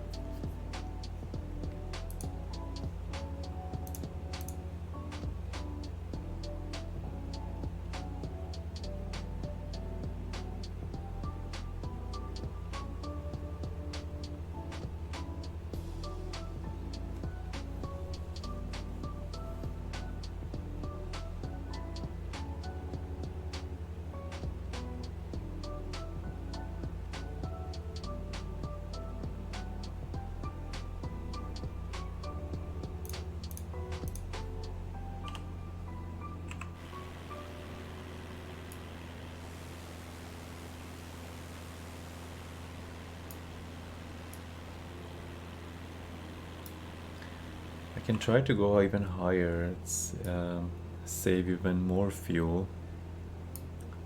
I think we still have a lot of distance to go. Let's try 12,000. Montreal Center Mirage Charlie Alpha 005. Request 12,000 feet. Mirage Charlie Alpha 005 climb and maintain 12,000 feet.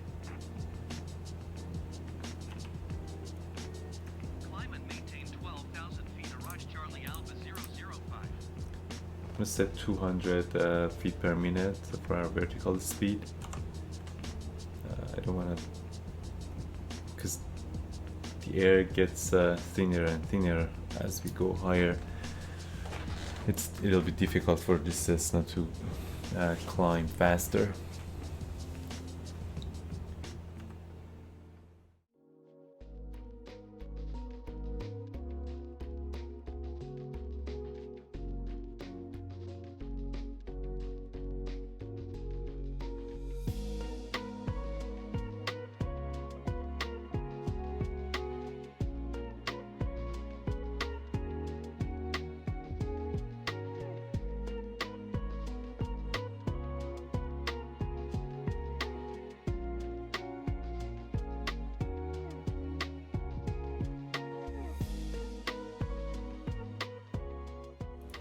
Mirage Charlie Alpha 005, please expedite your climb to 12,000 feet.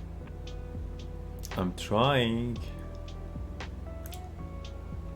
I can't go with higher vertical speed, otherwise my speed drops. I mean, maybe one notch. Let's try that. 300. I have to keep an eye on the air speed. See, it's already dropping.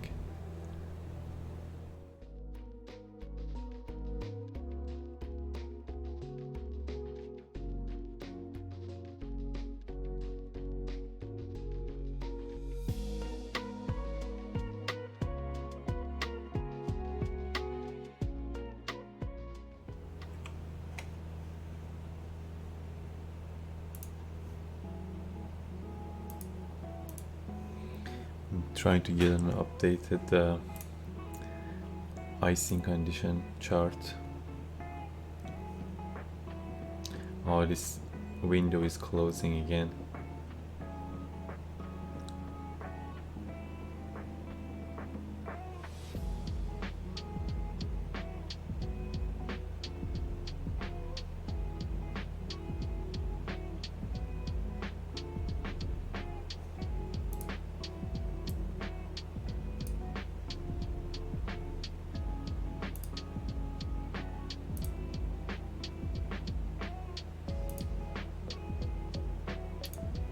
Yeah, these clouds are moving to east. Oh well.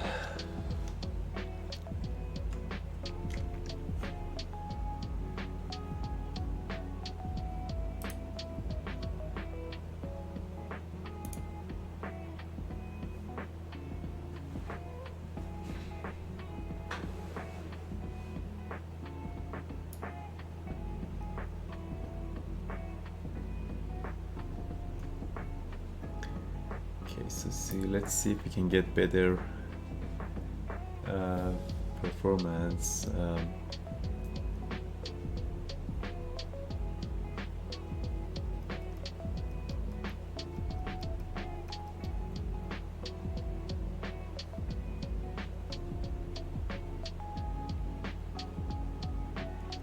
So if I go 30%,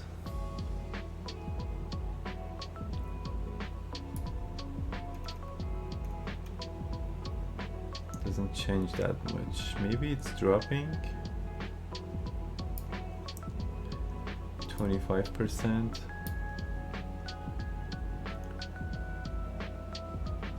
Okay, it's rising. That's good. One high EGT. So we are in the below 11 gallon per hour. And our speed is going up a little bit as well. Hopefully we can reach back to I don't think we can reach like 120. Simply we don't have the horsepower required for that at this altitude.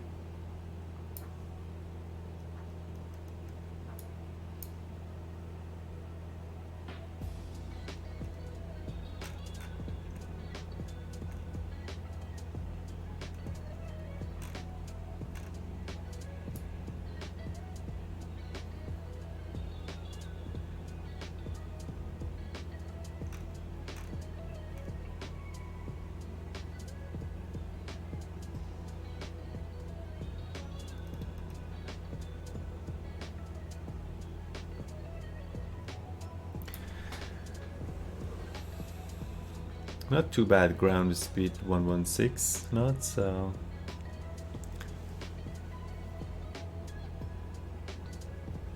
Keeps us at around 2 hours, over 2 hours.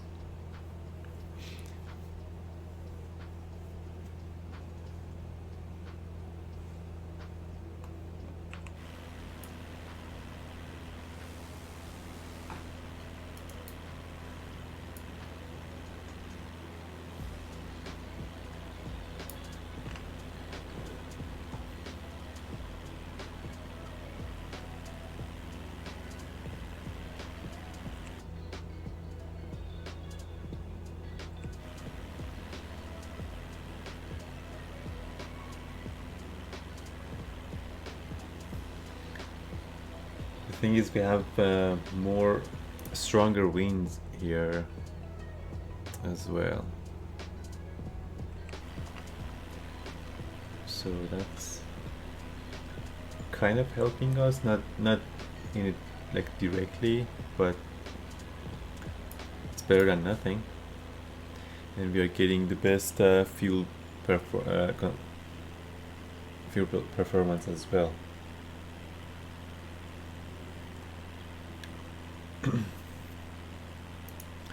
So right now I'd say 11 gallon per in each tank 22 divided by, I mean, yeah, it's 10.5, but so 2 hours, 2 hours of fuel. We are 2 plus 7 minutes. So we need, yeah, we definitely need well, it's very marginal. Like, we might be able to get to the airports with the last drops of fuel, but I don't want to risk that, so I will transfer the fuel from the auxiliary tank to the main tank as soon as I see the low fuel warning lights here, or around that time.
The good thing about Iqaluit is that we're gonna have ILS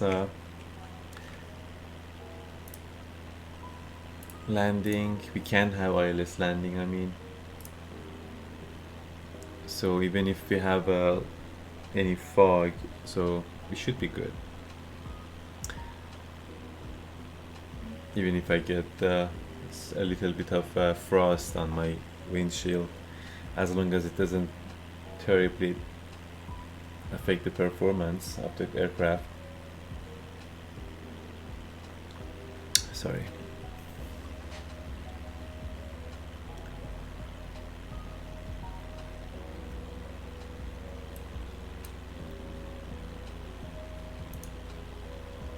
So that's our path, and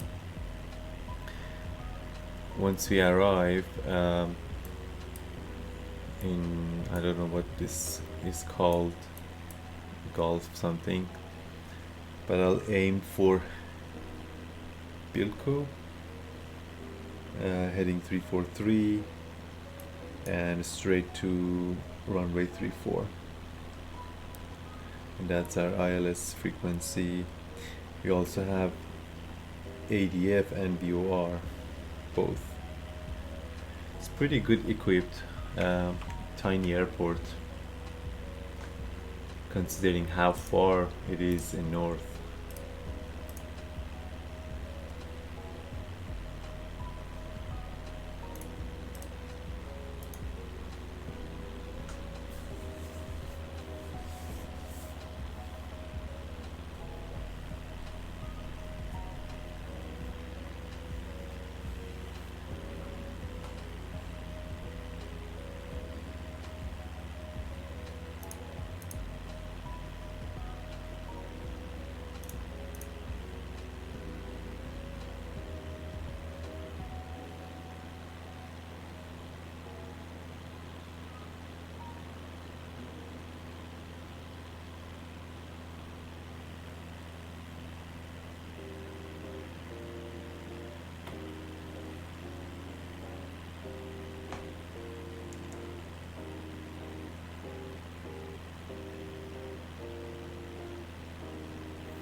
Still at 116, so that's our ground speed. Basically,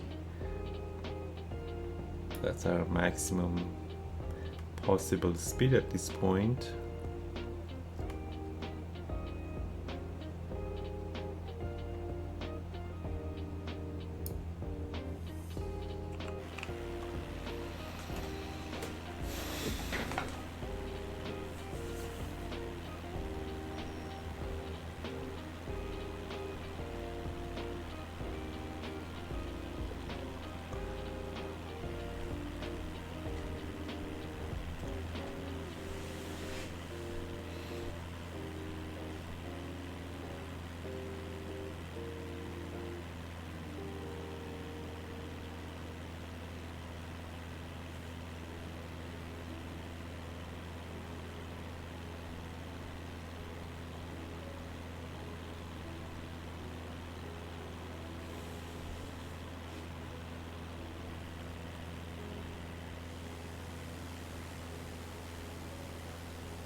Okay, so that island is called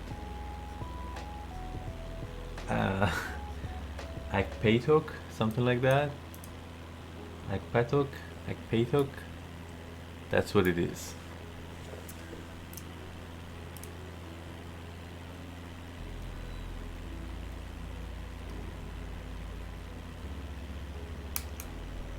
Doesn't look. I'm looking at the satellite pictures view. Doesn't look like that it has any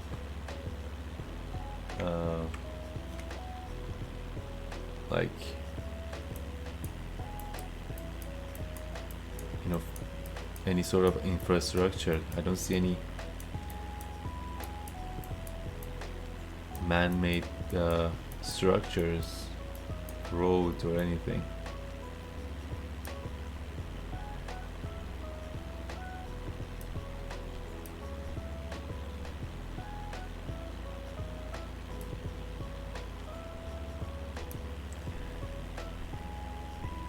I don't think we can see Resolution Island from here. Yeah.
Now it is showing Iqaluit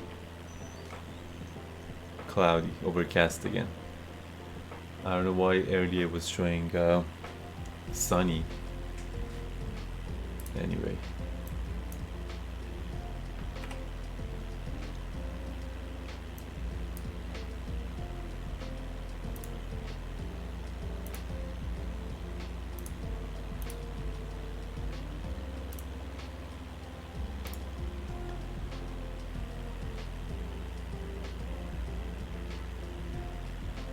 So we are very clear from this dangerous part, and again we have to kind of find our path down this window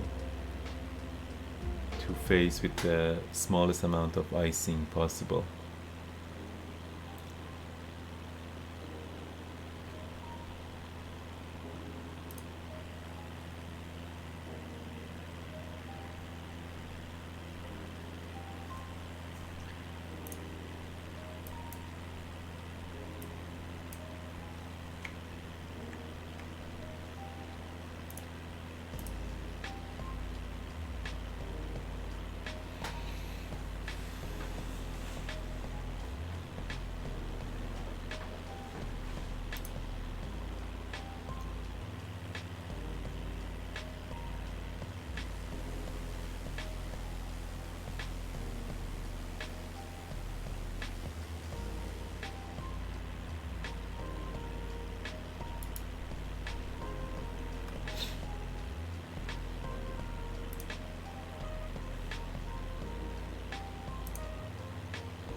It's weird that there is no wind in Iqaluit.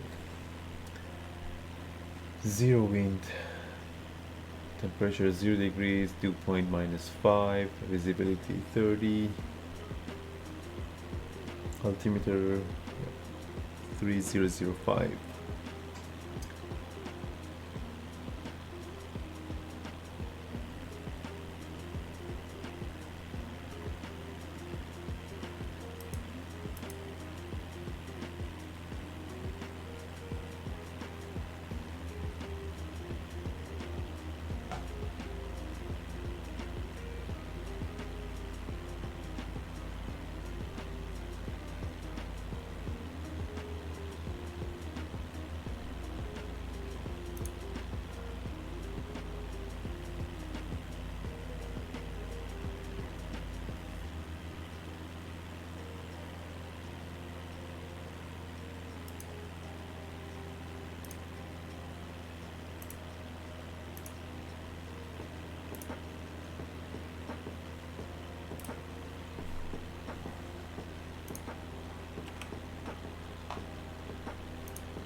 The metadata hasn't changed much, but this one shows 2 knots of wind, so I think it's more accurate.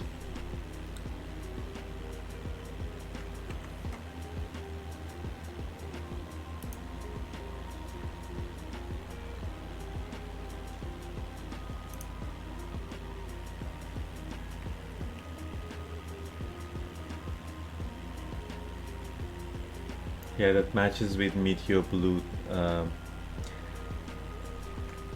data as well, so I'll go with this. I mean, this one is kilometer per hour, but you know, it matches with 2 knots almost.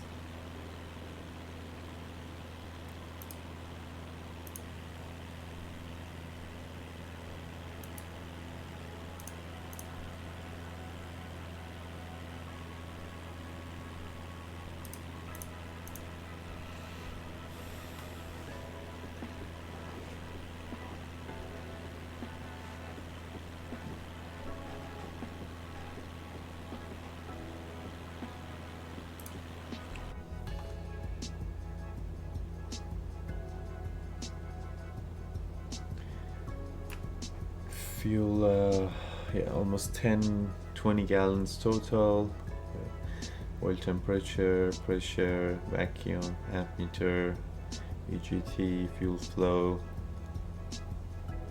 Everything looks good.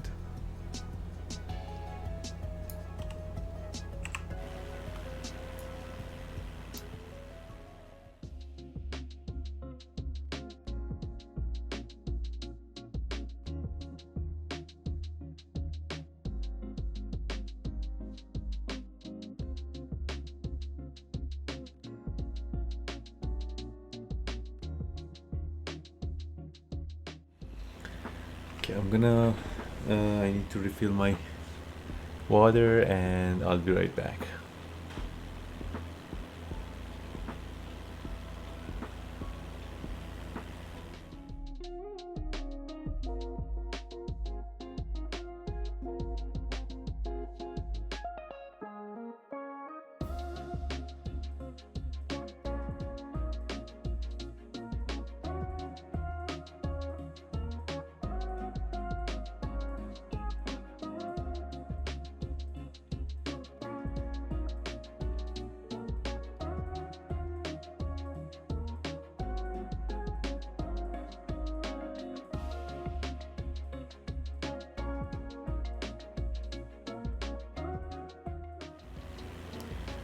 Hello, I'm back.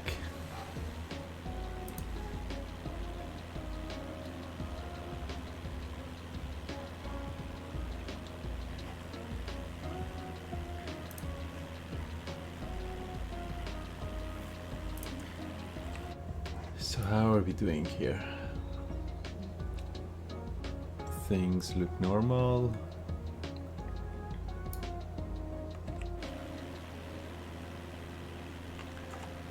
We didn't get any new ATC message.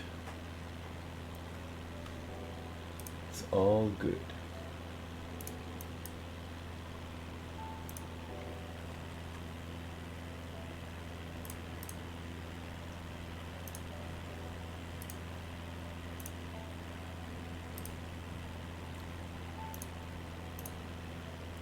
Since we don't have anything exciting at this moment, I think I want to show you something that originally inspired me of such like this kind of like virtual journey.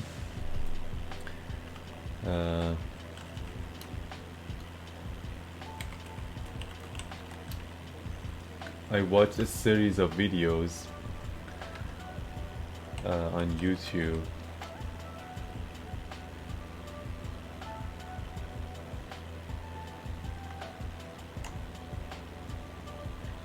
See if I can find it.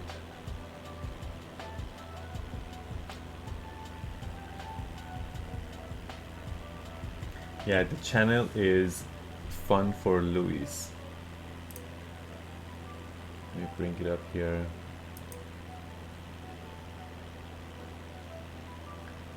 This guy. So this guy, Louis, he bought a plane and he flew. I mean, he wasn't a pilot at the time. I don't know if he is right now. I haven't watched his recent videos. I haven't had time. But basically,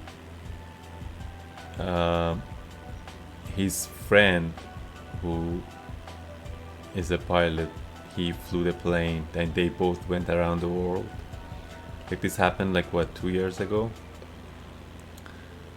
Here, these are the series. And fun fact, his friend is JP. He's actually an active streamer right now. Anyway, where is I'm trying to find one of the first. These are like 3 years ago. Oh, here.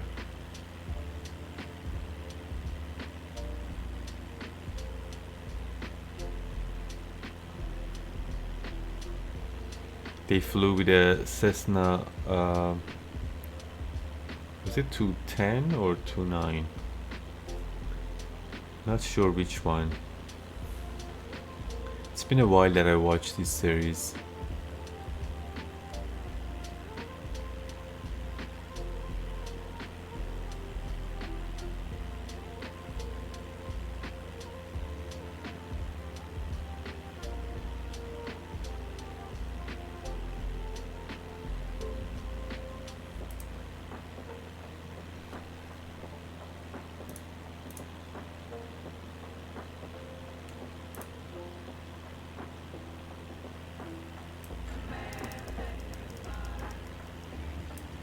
Yeah, anyway, when I watch this, I recommend you to go and watch the series.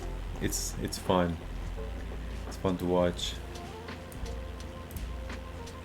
So this is the guy, Louis. I mean, he's a big YouTuber. I mean, he got like a lot of sponsors as well to support him for his journey around the world. Their plane had a lot more range than Cessna 172, so they had better, like they had much more flexible options. Not this. Let me just fast forward. Oh yeah, that's JP. He's an active streamer right now. Like he streams a lot of FS 2020 right now.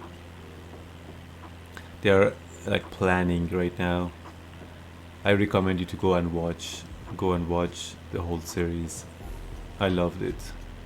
Anyway, I watched this like almost 2 years ago, a little bit after they finished this journey. Like I didn't know about it while they were doing it, but then after that, I don't know how I found out about it, but anyway.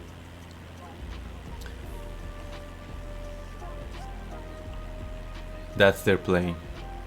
See, it's like a bigger one. I think it's 209. Cessna 209 or 210, if I'm correct.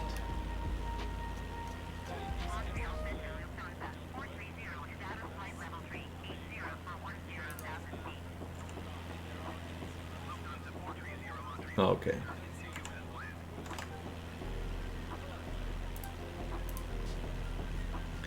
Let me see actually, what was it again? Yeah, 210, okay. So, I mean, that's their tail number, but that's also the, if I Google like N210 EU,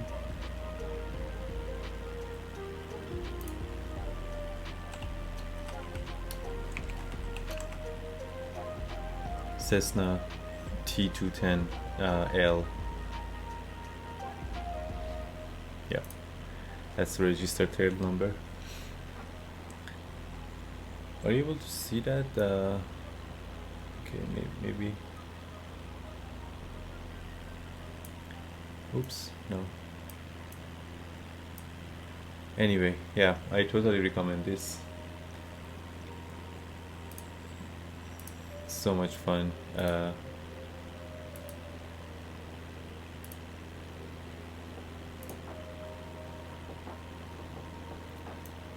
So after I watched this, I was like, man, that's like the best thing ever. But of course, I don't have the financial back like the required finance for that, for such a massive trip. So I'm doing it virtually for almost free.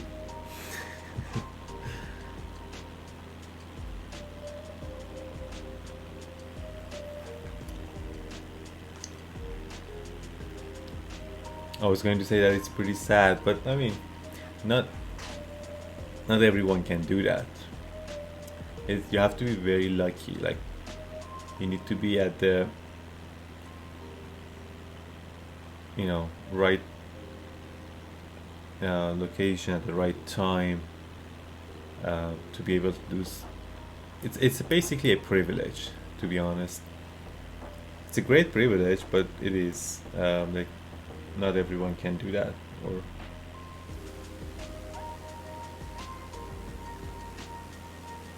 but if I have the chance, I will do it for real. Like, I never say no. Like, if I have that financial backbone, I will definitely try it.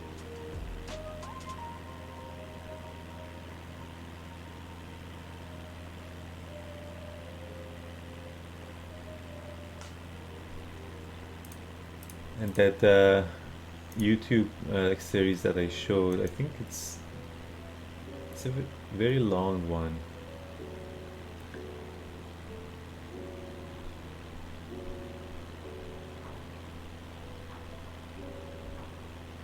Let me see how many episodes.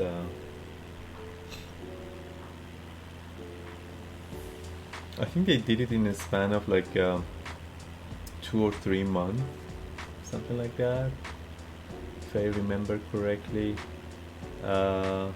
Yeah, 72 episodes. And unlike my plan, they flew like here through here. Like, they didn't go this path to go to Japan and Eastern Russia and Alaska. They went like this directly because the Cessna 210 has a lot more range, and they had on board the auxiliary fuel tank as well. I mean, when I say on board, like in their cargo, like they installed an extra tank for an extended range.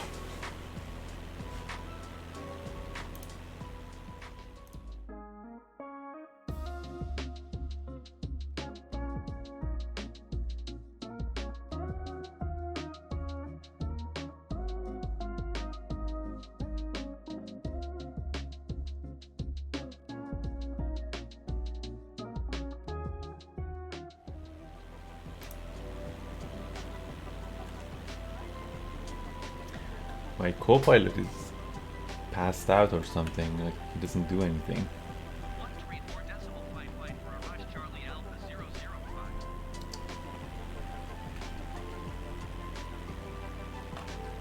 Montreal sends for Araj Charlie Alpha 00 with flight 12,000 feet.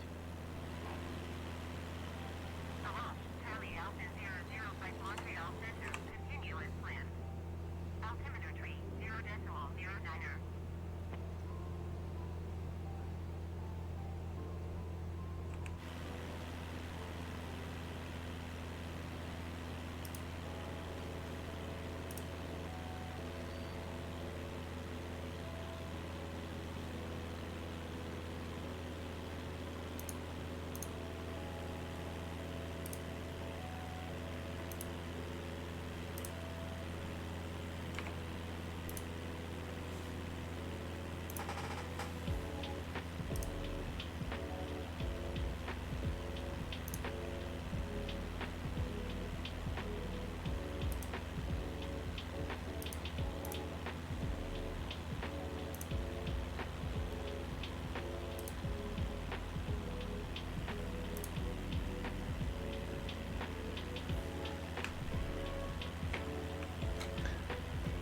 So we have those are the clouds that we see in the horizon.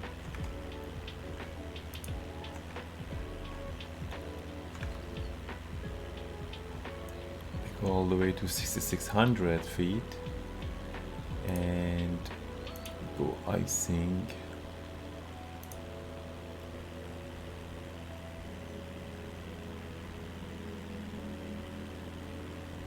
It's not getting any better.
Yeah, it's still same fuel consumption rate.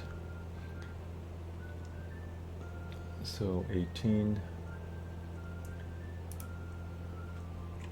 divided by, that's more like 11. Even if you say 10 and a half gallon per hour, that gives us 1 hour and a half.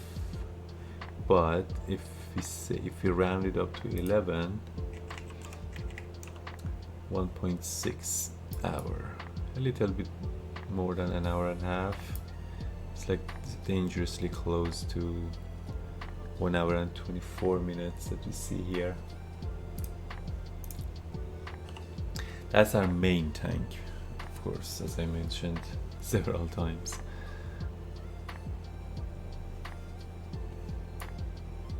Oh look, we are getting the ADF signal.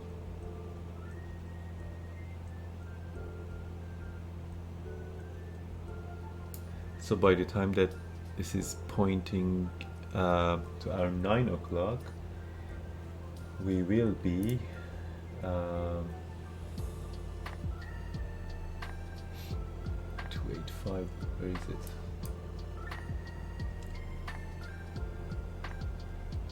Yeah, here will be around here, same level as this station.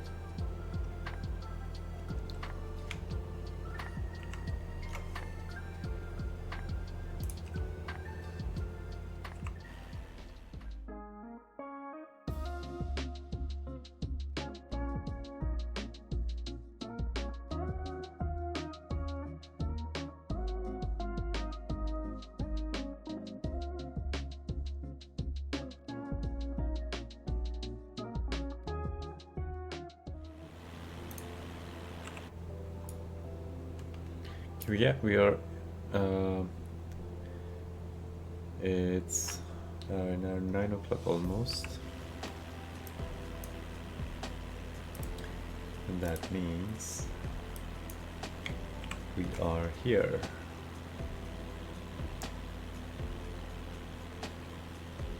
Right here.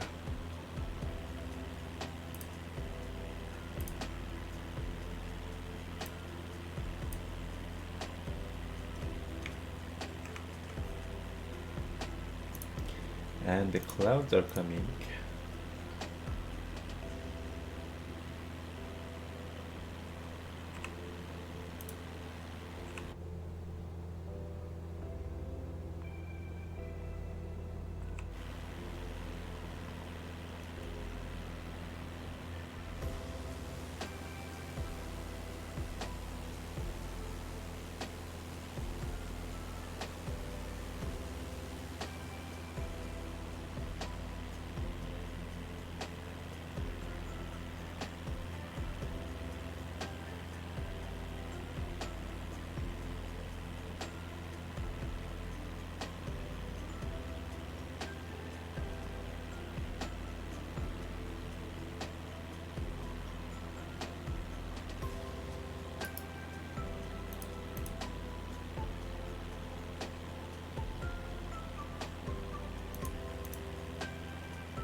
Let's get an update on the weather condition. Refresh this.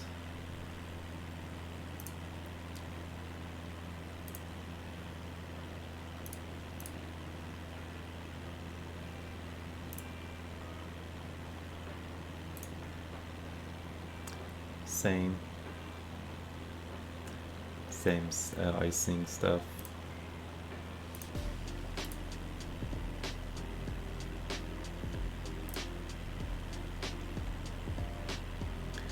Hasn't changed that much.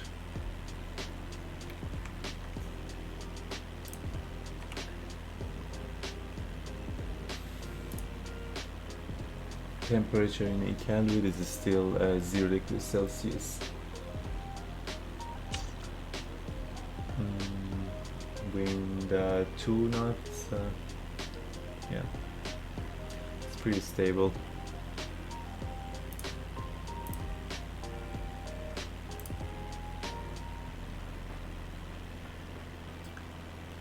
Once we reach to some land area, probably we can do drone shots to look at the area, see how it looks. I've never seen it. I'm not gonna descend through those clouds. That's why I'm saying we should. You can use drone.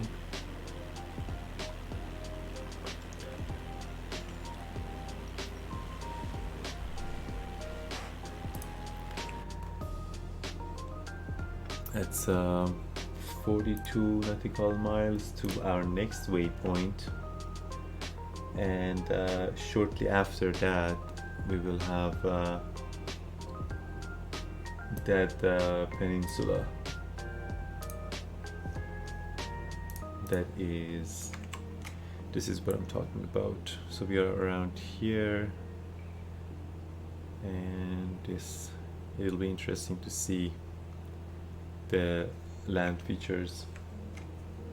It's like at the middle of nowhere, really. Like there's nothing there.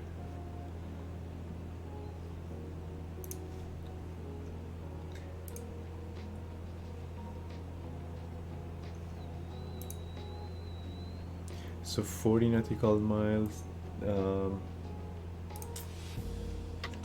That divided by 116 times 60, that's 20 minutes to that waypoint.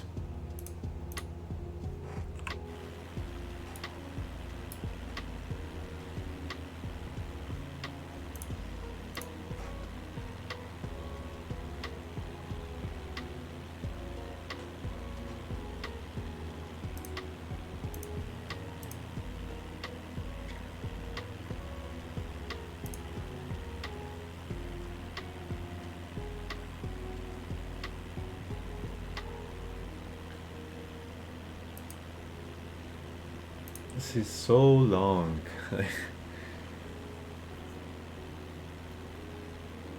Oh, excuse me. How many of these do we have? One. Well, that one tomorrow, if the weather cooperates, would be an hour shorter. Still 4 hours flight. Yeah. I have to get more accurate distance on these legs, but as soon as we reach Scotland, I'll aim for like short flights, like 1 hour max, as much as we have access to different airports, so we don't get like long flights like this. I'll choose the destinations with like 1 hour flight time apart from each other. I'm not sure like the airport density around these parts of Africa.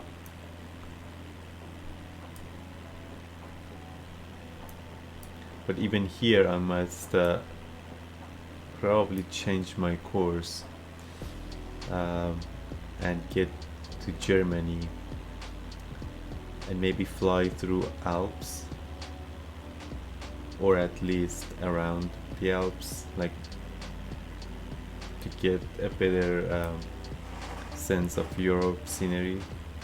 Like I'm sure if you fly, like for example to Munich and then fly along the Alps, even if we can't go above or between them, like we can go to Switzerland, south east of France.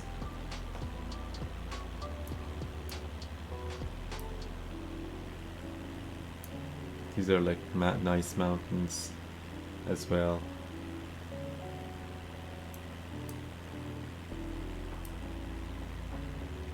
Definitely we should go to Barcelona. That's why I put it already here.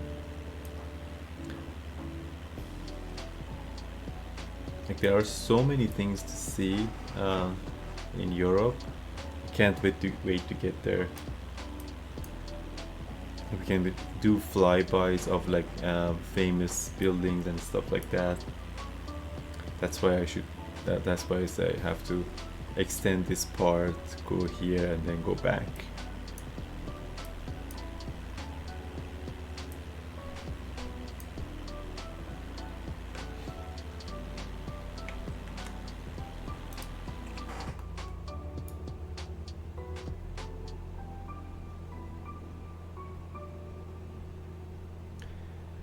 Everything looks normal.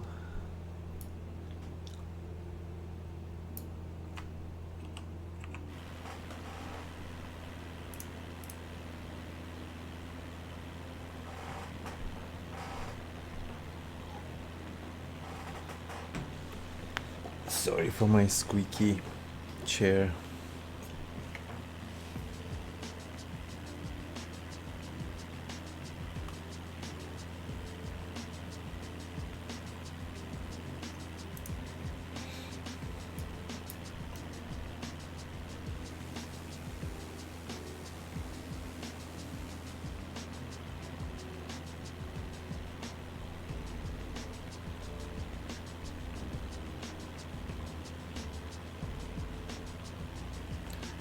When you think about it, like it's very kind of scary actually, flying here in this part of the world. Like this Hudson Strait is massive, like and you're relying on a single engine, right? Like anything can happen. Like anything can break down, and then you basically have to ditch your aircraft in the middle of nowhere in this like vast body of water. That's why like you have to carry all of those like survival equipment, right? Like raft, wetsuit, you know, like satellite radio, food, water, stuff like that.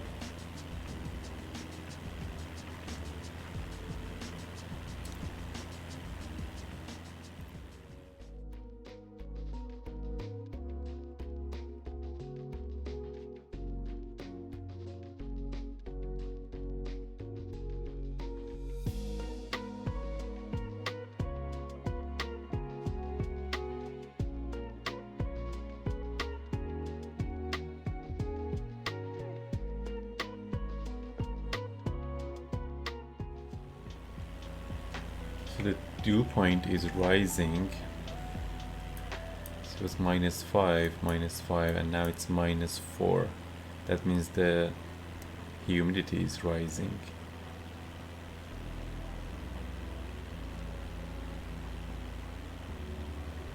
And that is not a good sign.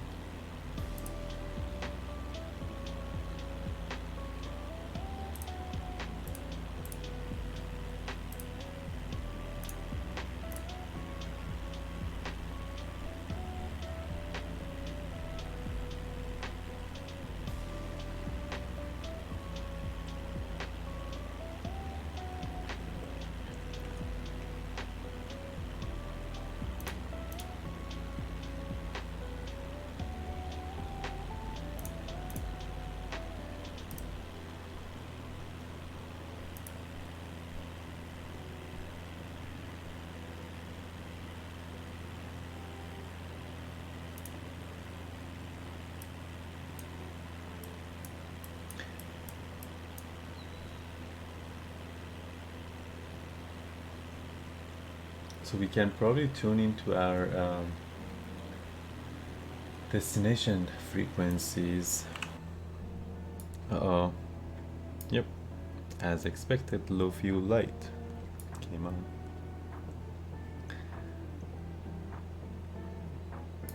Okay, so our ADF is 204.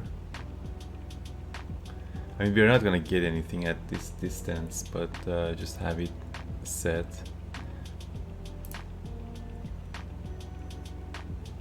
(204) for Yankee Foxtrot Yankee. And our VOR, Yankee Foxtrot Bravo 117.4.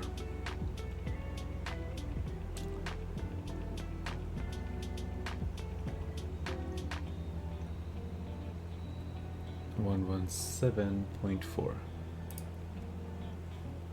Oh, we got something. Let me see. Our heading is 19 degrees. Cool. That's a long range VOR station.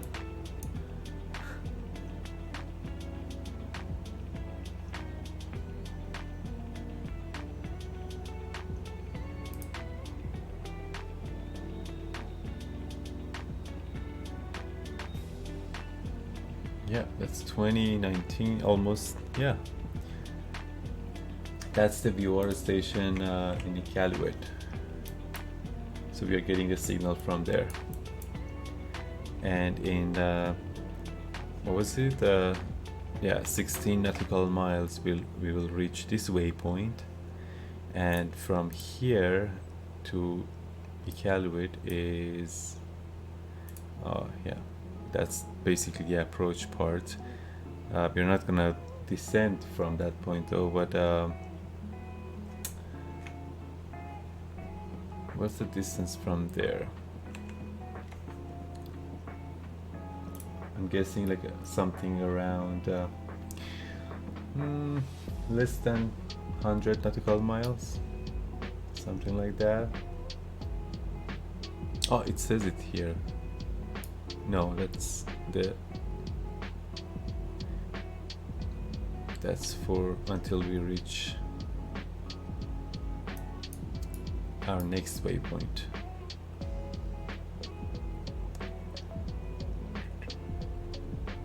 Anyway, yeah, it's less than 100 nautical miles.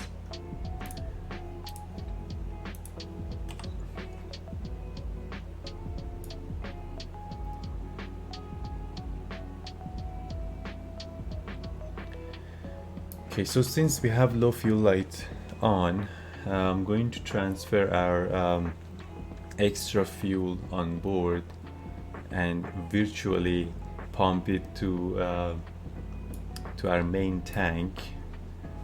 I explained it earlier in the stream that in real life pilots can actually do that. They can carry like a tank in the cargo or in the back seat and basically just manually pump it up in the tanks in the wing. So I've been carrying that weight. I mean, there is no mean in the sim to do that for me, so I have to manually do it here.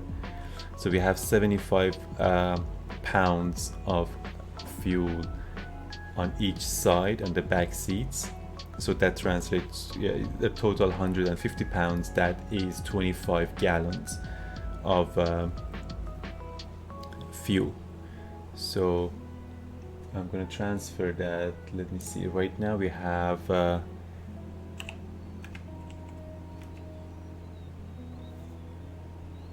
7.3, 12.5 gallon on each main tank, left and right.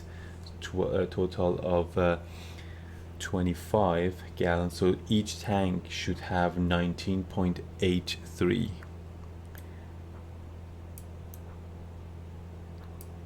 Well, let me actually type them here. 19.83. Oops. 19.83. Okay, and that basically empties our aux tank, right? Yeah. Oh, sorry, 19. What? 19.83.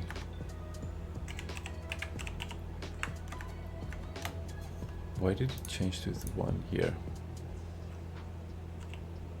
There we go. And this one, come on, guy.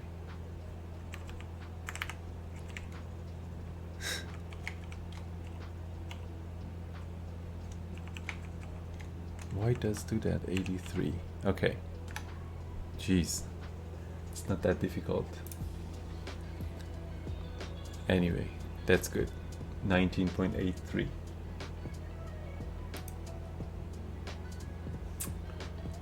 Fuel transfer complete. That gives us peace of mind that we don't actually run out of fuel right at the point of. We could potentially get to the destination with the remaining fuel in our main tanks. However, I was just worried that right in the last 2 minutes, less than 5 minutes to the destination, then get fume. And I don't want to do that right in the 1,000 feet to the runway.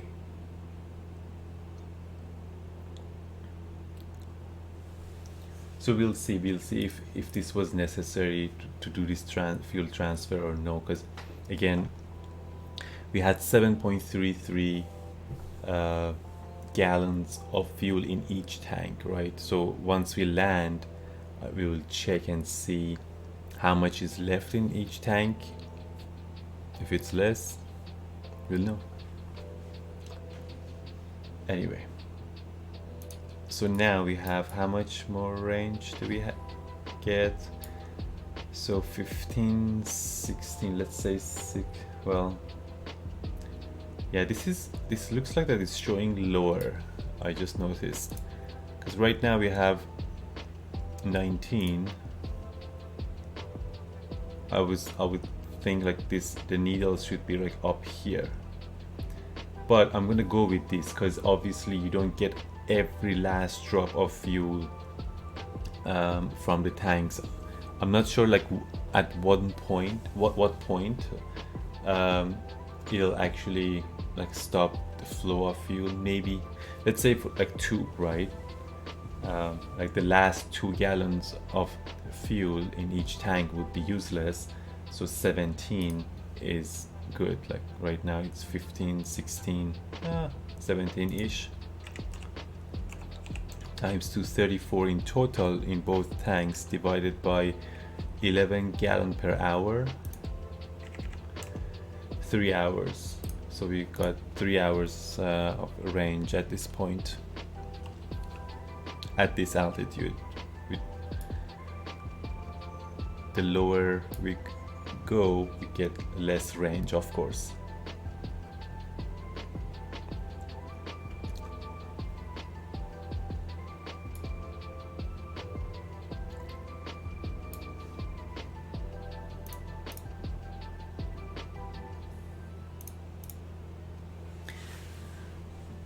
I need to get an update on our icing condition as well. Just look at these scary clouds. Jeez, I mean, they are beautiful but scary as hell. As soon as you enter these clouds, it's gonna ice up like crazy. Okay, so we are almost here somewhere.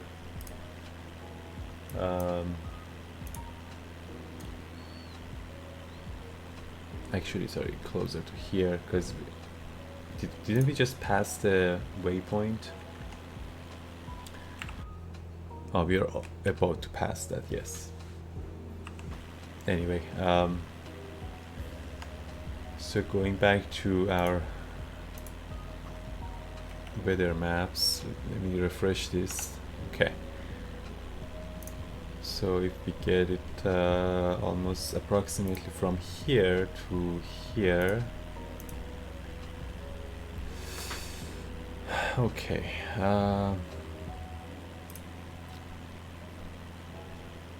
So overcast all the way around to the rest to Iqaluit, icing condition.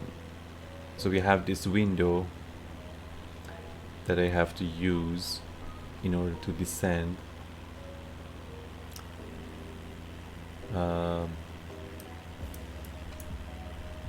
And avoid this part and this part.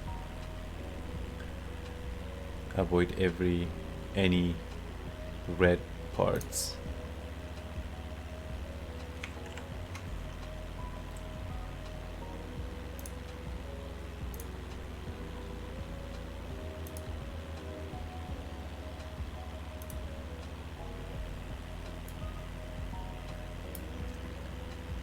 In the horizon over there, seems there is no cloud over there.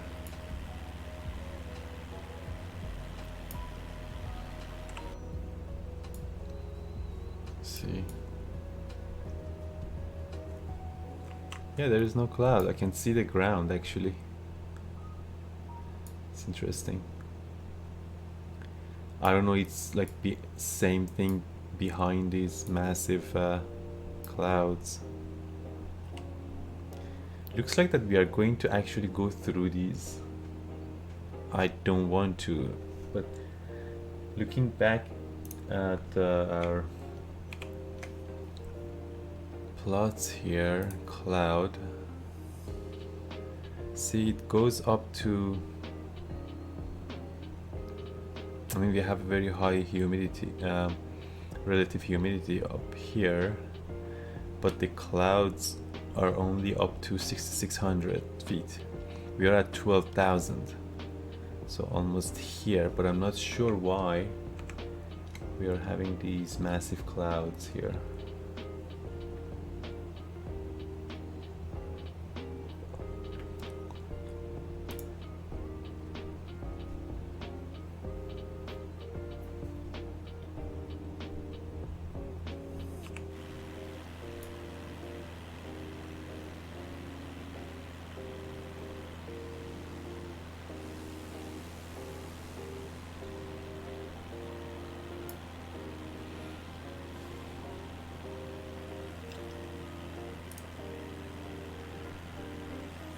This is a huge challenge, yes.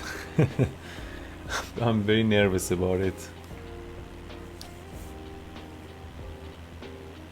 Like, imagine we've come all the way to this part and there is no airport like close to us really.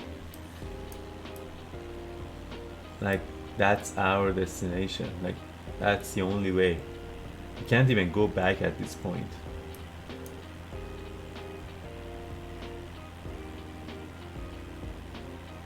I mean, in real life there are airports on our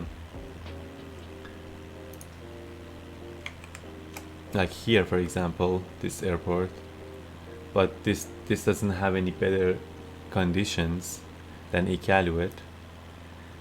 But that's not the main problem. The problem is that FS 2020 doesn't have this airport in it, so we need those mods to add these airports.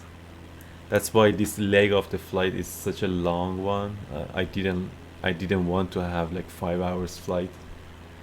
I like to break them down as much as possible, so like you guys don't get bored.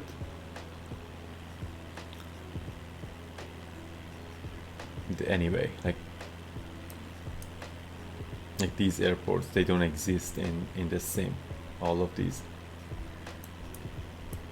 they're tiny airports, but still they could be helpful if they existed in the sim, but they are not.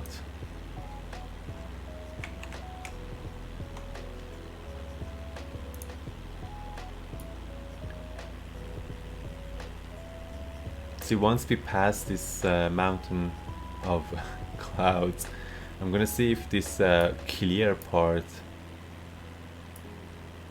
I mean, you can drone there, but I like to wait to see it like for real. I need to get Navigraph, I think. I am new to aviation and need to learn how to read charts. Yes, I recommend it for sure. I love Navigraph charts, and in fact, without them, I cannot fly. That's what I can say. And they are actually updating it, and I can't wait to get my hands on the updated one, because they are adding VFR flights. Like what you see is basically IFR, and these are I mean, they have like this world map thing, but it's not really good. It's not like what's that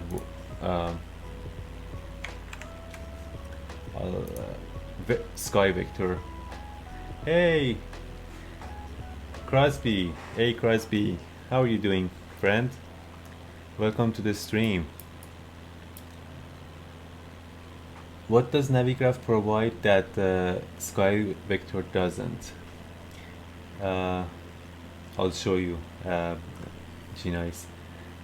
Crosby, doing well. Day 6. Yes, it is. I'm glad that you're doing well, and we are in one of the most challenging legs of the flight. And we had some icing condition right after takeoff, but luckily we could get out of it. It cleared up, but now it's the dangerous part is the approach part, which is ahead of us. I'll show you the maps after I show Sky Vector. So again, going back to your question, Genice, what does Navigraph provide that the Sky? Okay, basically one of the you can actually connect your Navigraph to SimBrief. Okay, I don't know if you've worked with SimBrief. Basically, you can use SimBrief to here. This is SimBrief.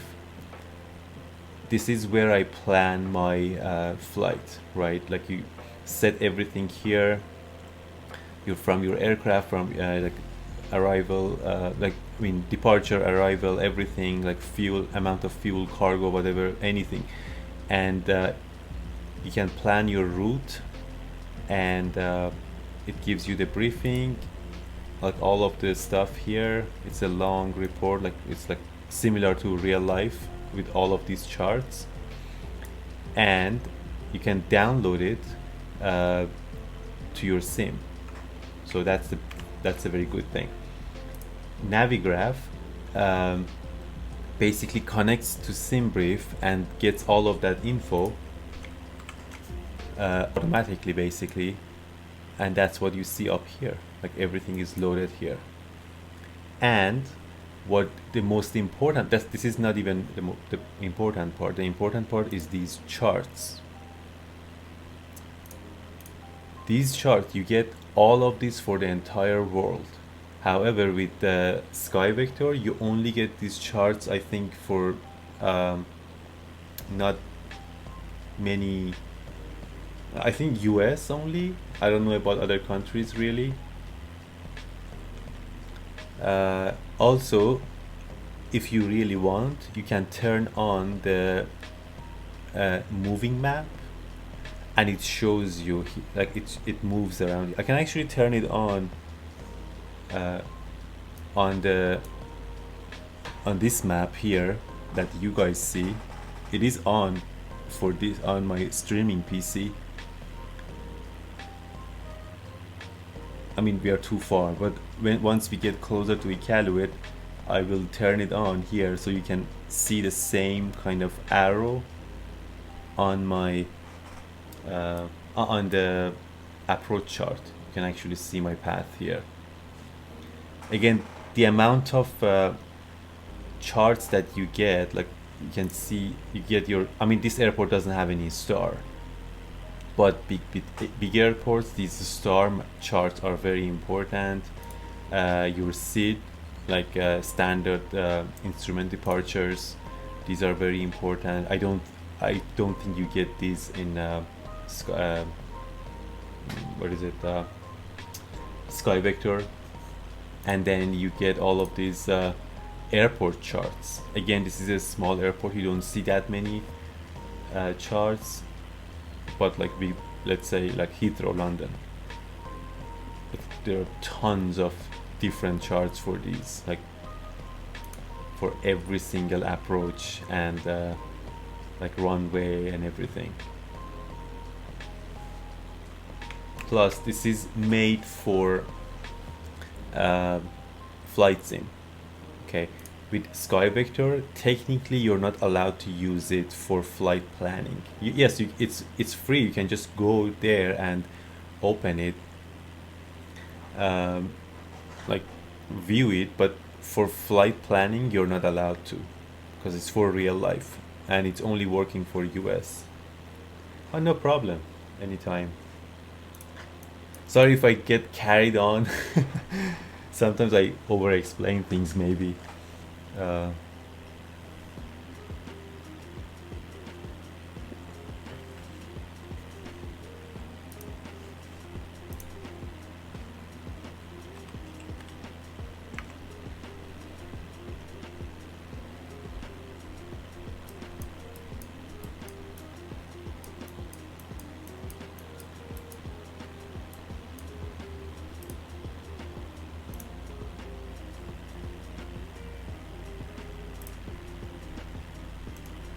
See, for example, for Iqaluit, this is all we are getting from Sky Vector.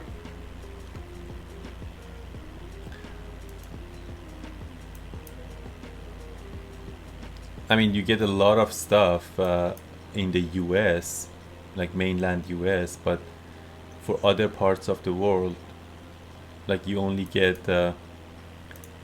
basic VOR, sorry, VFR. It doesn't even have that much detail. Yeah, you can, for example, you get like these elevation things. What is it called? Like I forgot the term. Topographic, like topographic map, very basic ones. And then for charts, that's it. Like you don't actually have charts. There's a lot of info like here. Again, you're not allowed to really use this for flight planning. It's illegal. You can, yeah, it's free, you can look at it, but not planning.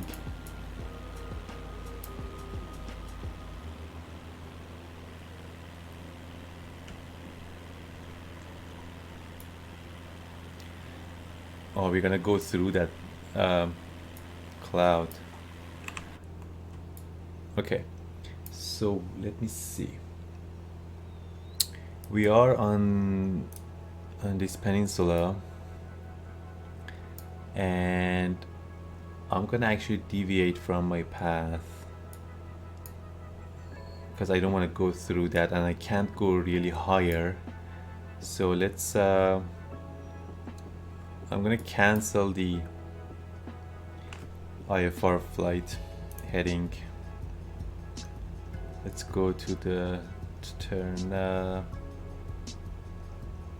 040.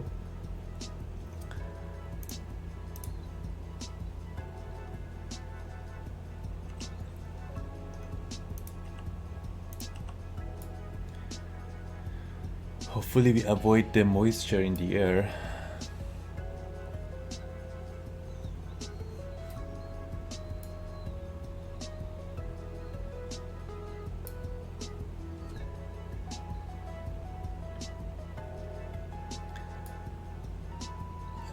Again, as I mentioned, we have to avoid visible moisture. It's like minus 19 degrees. As soon as I enter this cloud, it'll be all ice.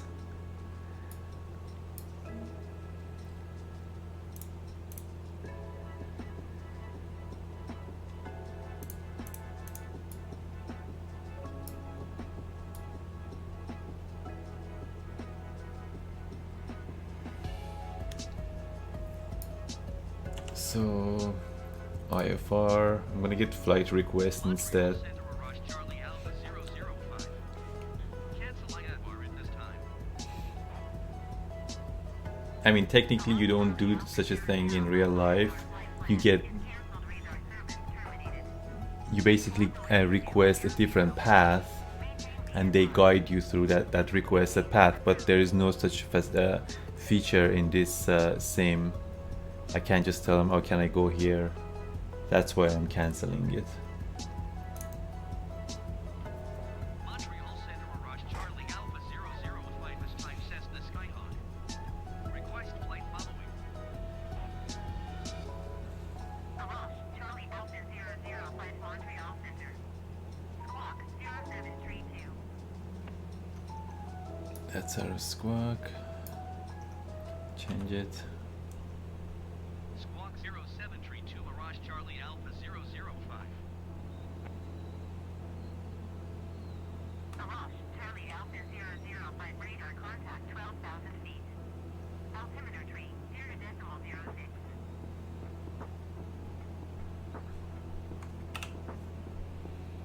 Copy Arrosh Charlie Alpha 005. Okay.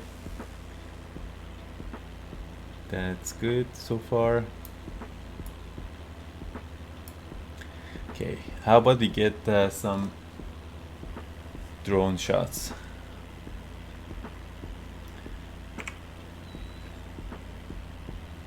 Let me just have one more look at instruments here. Okay.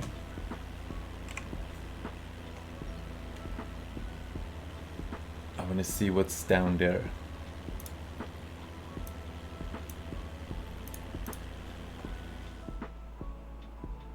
Ooh, imagine you're like skydiving.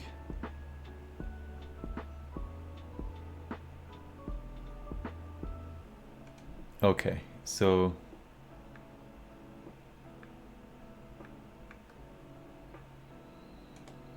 that's a good amount of distance between the clouds and ground. So we can, if we can get to that part, we can squeeze it in there.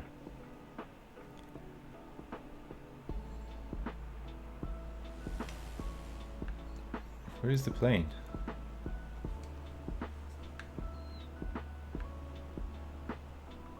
I can't, oh here.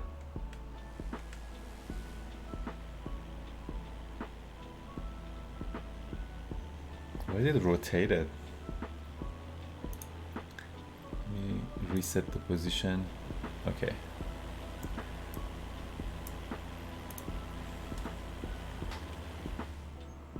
If we go up,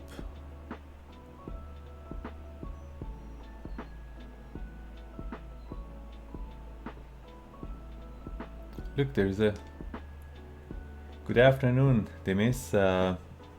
Found some nice weather now, have you? Depends on what what we call nice weather. Yes, I mean, so far it's been very good. At the beginning of the flight we had some icing, but now we are arriving in our destination and we're gonna have some crazy icing. Okay, how about we go to the, yeah, we head to the east and then we can avoid these icy clouds and then we can go down.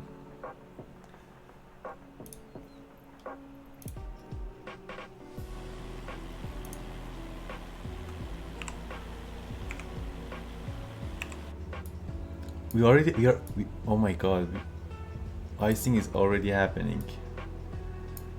Okay.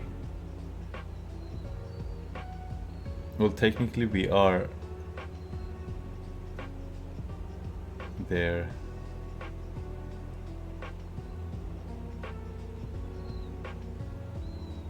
It was all like sunny and beautiful up until this part.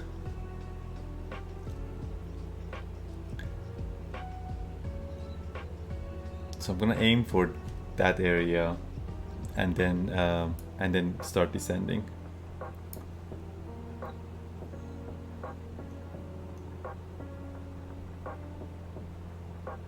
I've already transferred my the extra fuel in my auxiliary tank to the main tanks. So icing in this sim, I wonder if that is as brutal in real life as well.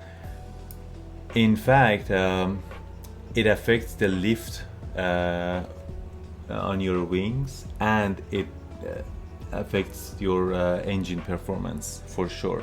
I've experienced it, so I don't want to go through that. In this aircraft, yes, there is, because there's no, it doesn't even have a carburetor heat. So basically the engine power drops, and you literally see it, like your airspeed goes down, like, and then you just fall. It's crazy. Yeah, you want to avoid that. It's very interesting that the way that they've modeled it. It's not just your windshield being iced up and you can't see anything. No, you like get affected in performance wise for sure. I don't know if it's like how real it is, like, you know, I know it has a threatening effect, but so soon you hardly look at a cloud in the sim and boom, popsicle. Yeah, I don't know, to be honest. Good question. Like, does it happen that fast? I mean, if it can happen that fast if you are in the cloud, but I didn't fly through a cloud, but the relative humidity is very high here, although it's not like visible moisture in the air.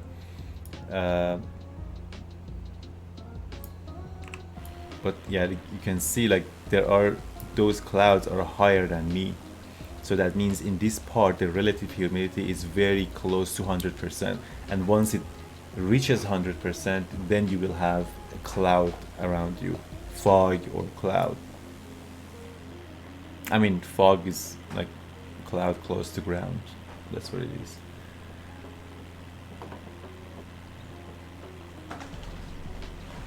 It's very cool that it's already like in the same, to be honest. Like, it's amazing.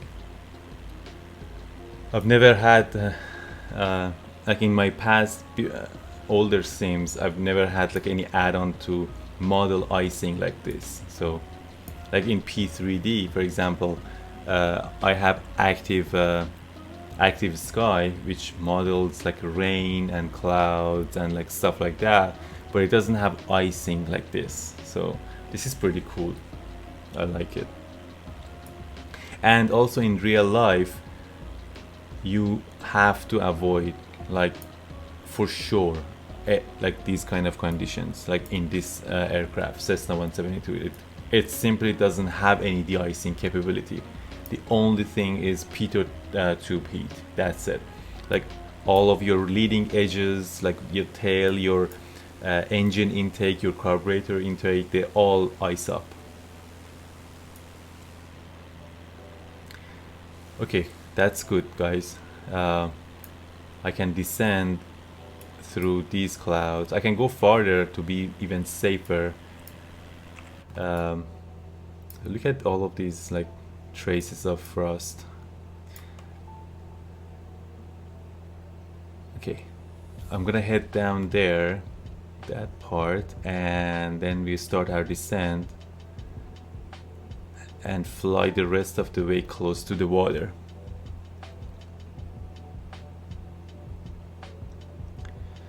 $30 minutes to the airport if we fly directly. So yeah, 5 hours time was kind of correctly expected, but it's gonna take longer for sure because of this extra path that I'm gonna take. I had it happen on my own journey a few times in the sim. Had to make emergency landing as I was way too high in the mountain and not able to de-ice it. Everything stayed below 0 degrees. Yeah, emergency landing is the way to do. Like, that's the only thing in real life. That's what you have to do. The scary part for this part of the world is that I was actually talking about it earlier. There is no other airport. Like the closest thing I can get is going back to where I came from, which I don't have any more fuel to get back. So I have to land in Iqaluit. That's the only way.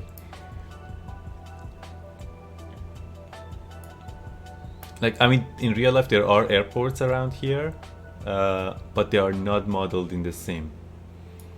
So there are mods though, like somebody, the other day somebody told me, and they sent me a couple of links, but I haven't had the chance to actually look at them. I've been busy with work. Oh, it was you. Okay. Oh, yeah. I forgot that it was you. Anyway, I haven't had chance to actually look at it. That's why I'm kind of worried about this whole thing. There are no other options.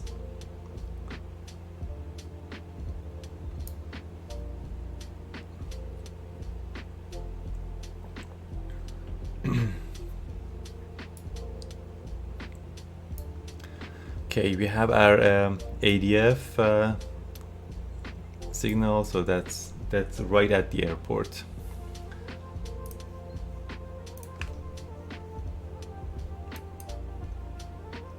We have both ADF and VOR.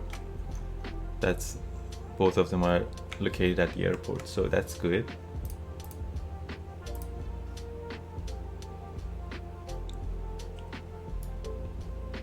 Okay, we can start our descent. Let's get down to, let's say 4,000 for now.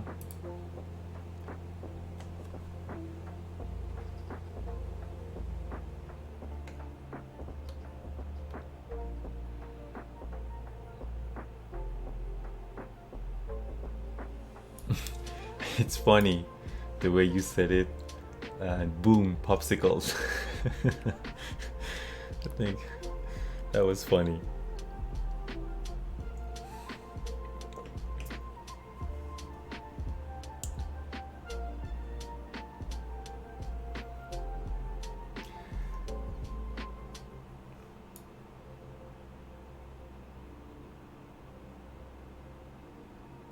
What's the minimums here, guys?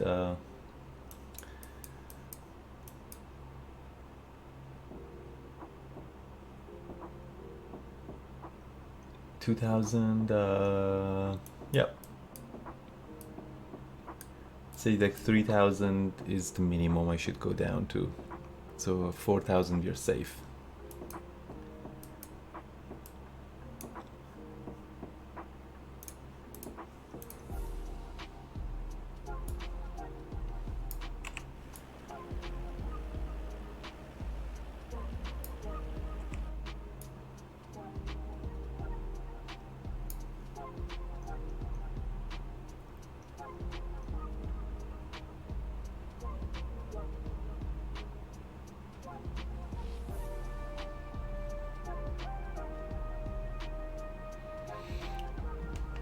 The odd thing in the sim is even with full realism on you, sorry, full realism on, you can keep on flying covered in ice.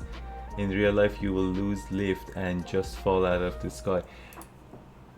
That's what I was mentioning earlier, like it have, like not in this series of flights, but before, it was affecting the engine performance for sure. Like I was trying to just climb to, I think I was at like 4,000 feet. It was a few weeks ago. I was at 4,000 feet and trying to climb to 6,000. I simply couldn't. Like I lost, not, I didn't lose, but the engine power just dropped and my airspeed went down and I stalled. So I don't know how far it goes. Like, are you gonna, like, once you have enough ice on your wings, like at the worst case, is it actually like, I don't know, like, are you gonna drop? Like, but it affected me. So like I didn't have enough performance anymore, both engine performance and like lift from the wings for sure.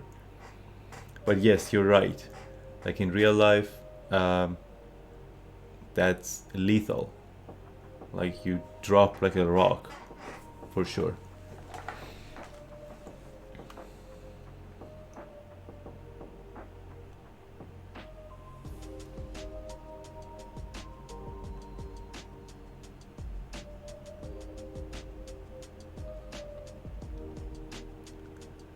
Okay, I think I need to go a little bit lower because then we might hit those clouds, or I should go that way.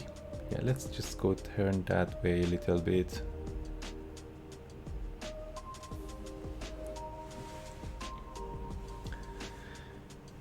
Oh, so it does work? Yes, it does. It affects. Again, I don't know how bad, how far it goes. Like, I like to try it once. I'm not gonna do it in this kind of in these series of flights, but maybe like offline I'll just like load up the same just to see, like just keep flying in ice and see if it actually falls out of the sky. But like the effect is there for sure. And I could cross the Alps all covered up with no visual through my windows. Okay. With Cessna 172, was it with same aircraft? Because this aircraft is very vulnerable when it comes to icing. Like absolutely, it's horrible. Like there's no de-icing whatsoever.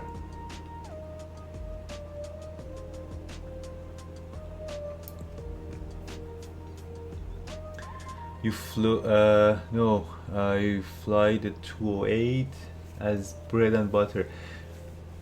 I haven't actually flown with the 208 that much. I like. Do you have any sort of de-icing at all? Like, of course, like you have pitot heat too, pitot tube heat. Sorry. But like, do you have any other form of de-icing? I wonder. I haven't. I'm not really familiar with 208.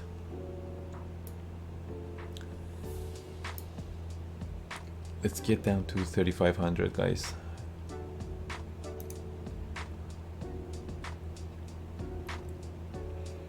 I like to check 208 as well. Get more familiar with it. Yeah, pitot and de-icing for frame and windows. Okay, so for frame, I assume that it has it warms up your leading, like your the leading edges of your wings for sure. I know as a fact that 210 Cessna 210 has de-icing, like the leading edges of the wings, they all have de-icing. So if 208 has it, maybe that's why you could cross the Alps, because it definitely, even if you have icing, it helps to avoid like dangerous icing that basically destroys all of the lift on your wing. But you can try it, you know, just turn off the de-ice and see what happens, and keep flying and see if that causes you to lose lift. But yeah, 208 is much like it has way more features and longer range. The reason I chose 172 is because you know, I don't know, I love this airplane, and I've actually been in it too with a friend of mine who is a flight instructor, and he gave me control, and it was amazing. It was the best feeling in the world. That's why I love this airplane so much. I want to do this series of world tour with this. Can divert heat from the engine as well. Yeah, that is the thing. Yeah, de-icing, that's what it is. If I had de-icing in this airplane, I wouldn't be so worried that much.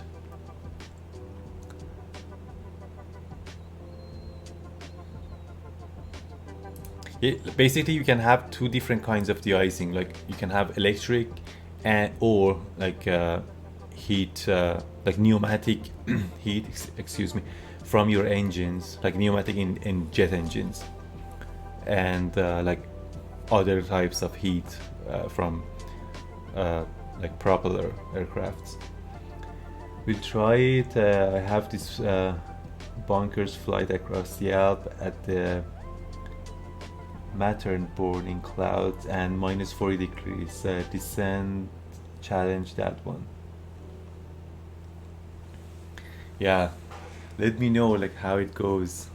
Again, I will probably do like a test flight outside of this series with this aircraft and keep going. Of course, I know that it's not gonna climb, it doesn't have enough, but I want to see if it actually falls like a rock with all the entire wing being iced up.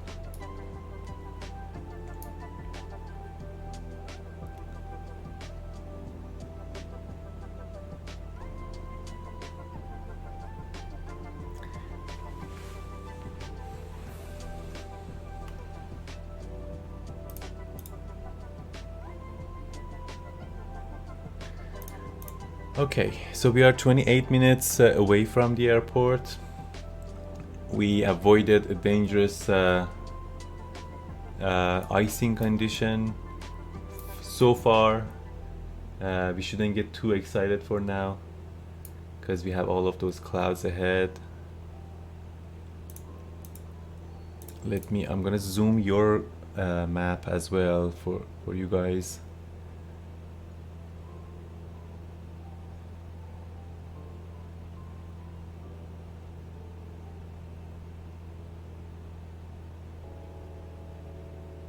There we go. I need to attend in the kitchen for a bit. BRB. Yeah, no worries. No worries. Okay, and also we have ILS. We can. Okay, so we have. I'm gonna aim for ILS runway 34. That is 109.9. 343 heading. So ILS 109.9.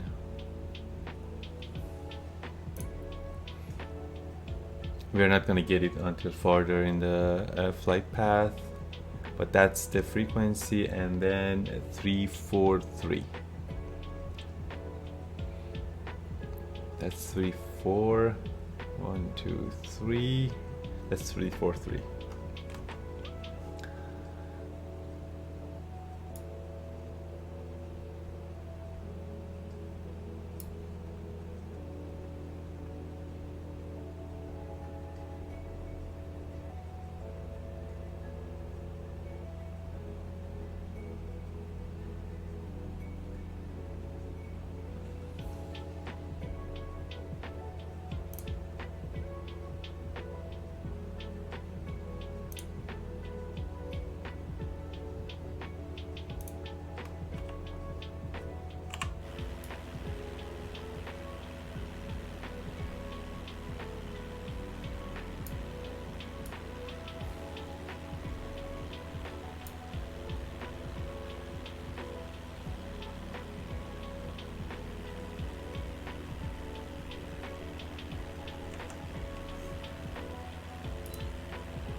Okay, I think it's safe to head directly to the airport right now.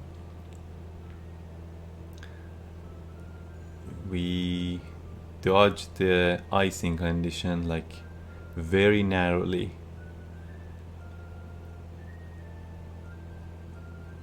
Like it started to ice up in the last second. But it's still like I have to drop my altitude farther ahead because you can see all of those clouds.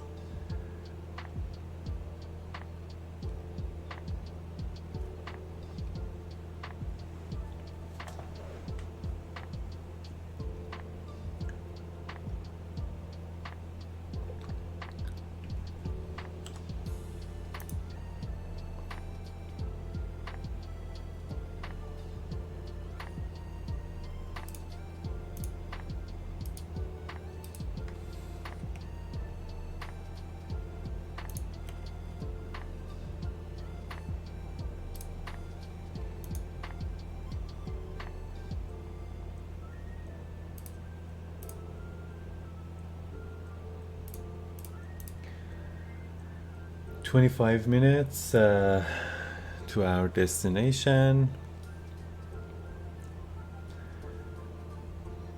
This part and the coming few legs are the most dangerous, I think. Yes, you are correct, sir. This part, and then the next one is to Nuuk in Greenland. And tomorrow's weather is worse than today even. So this part, and yeah, 1, 2, 3, yeah. These few ones are, but once we pass that and reach to Scotland, it'll be all fun. I'm gonna do like short flights, basically like I'll try to keep them as 1 hour long, like each point, as much as there are airports, unless there are like not any. And I will for sure change my path to visit you know, Germany as well, because I want to go to like Frankfurt and Munich for sure, and maybe fly over like famous buildings and stuff. And I'll probably go along the Alps. I don't know if I can actually fly over them, or as I think it was you that who mentioned that you can fly through it, like there are passages. I'll see how that goes, but I'm sure it'll be amazingly beautiful to do that. I can't wait to get there. It'll be so much fun. There are, yes, yeah. Because either way, like let me bring up the map again. Either through the Alps, like if I get into Munich, or just going along, like go to Bern and Geneva. Like even if I fly along this path, it'll be amazing, and regardless, and then get to Barcelona and continue to Africa.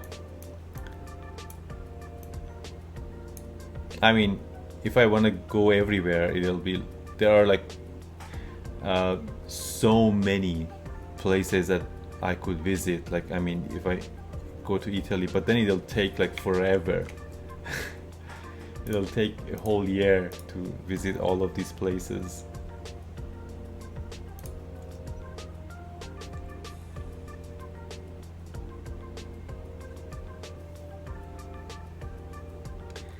Okay, we are directly heading towards the airport, Iqaluit, and we still don't have the ILS. I've already set the frequency here, 109.9, but we have our VOR and ADF, so we are all good.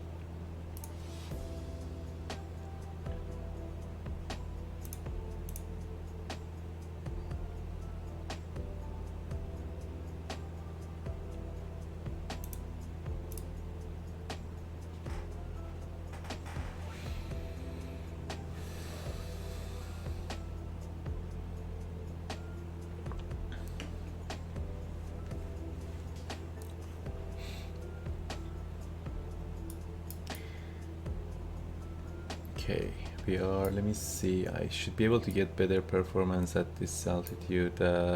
It's too lean. Maybe a little bit richer. Yeah, it's rising. We want to get the highest EGT possible. Let me see.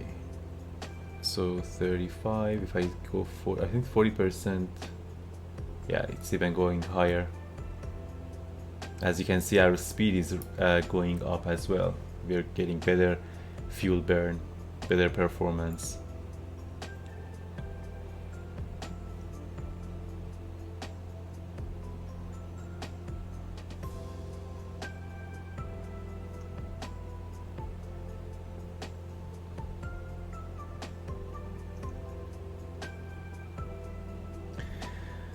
From Munich, you can follow the path to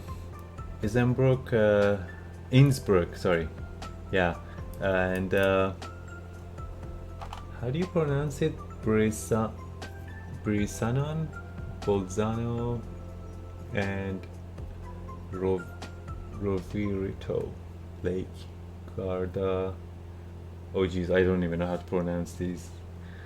But Innsbruck, I've flown in Innsbruck in the sim, and it's beautiful. Yes, you're right.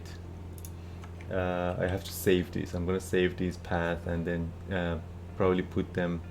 It's Italian. Okay. That is the most direct for a small plane and all canyon flying. Good fun. I'm gonna save this. Thank you for the suggestion. I'll save this in my notes and take that path. I appreciate it.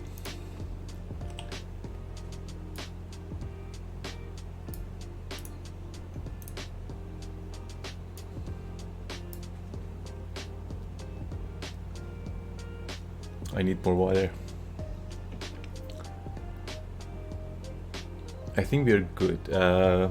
It's safe to take a 3 minutes break. I'll be right back. I need to refill my water.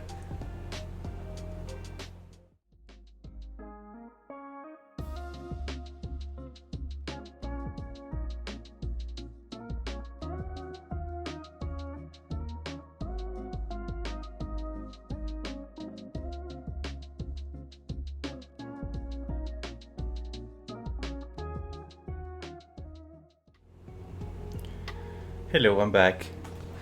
Okay, no icing, that's good. They miss in good weather you can just climb and fly direct, but in cloudy conditions you can find some depth in those passes.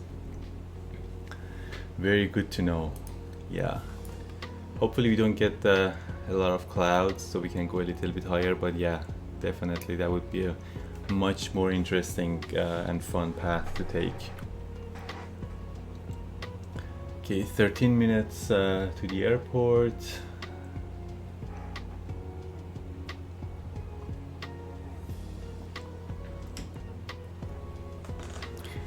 Is there any lag in the stream?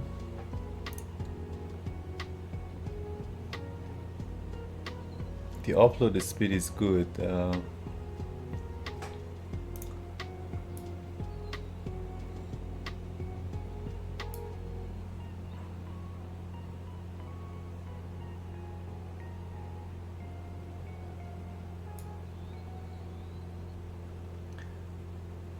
Not that I'm aware of, no. Okay, that's good. That's the airport, guys. I can see the lights right there. We have the airport in sight, and just captured the ILS. I mean, it became active, we didn't capture it.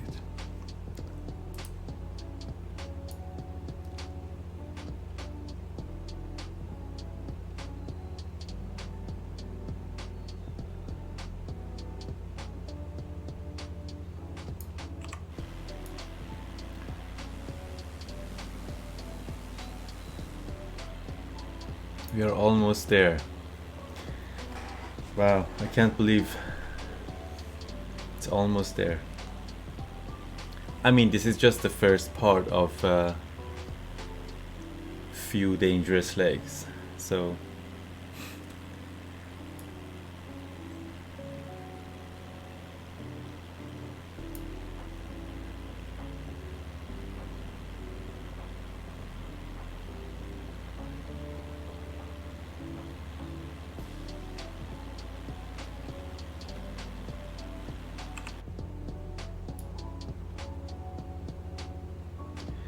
everything looks good.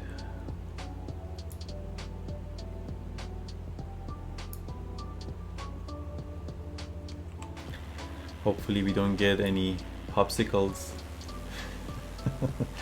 That is still makes me laugh.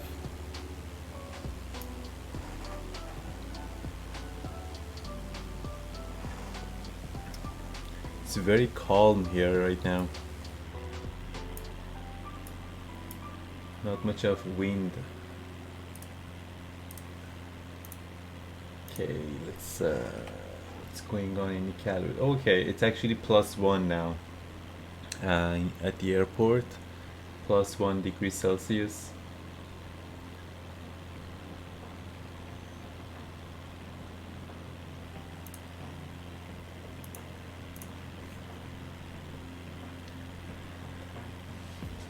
Was feeling the same when I entered Colombia out of Panama, flying to Medellin in live weather. Last hour was real nasty. Had to divert my path 3 or 4 times. Was it in that? Oh yeah, you said you always fly with 208. I've never actually flown that much in South America. That's one of the things. I haven't even added as my the green path. Like, I don't know how long this whole thing is gonna take, but like after I get back to North America, like I could just go down here and see these places again. I even with airliners, like I haven't flown in South America that much.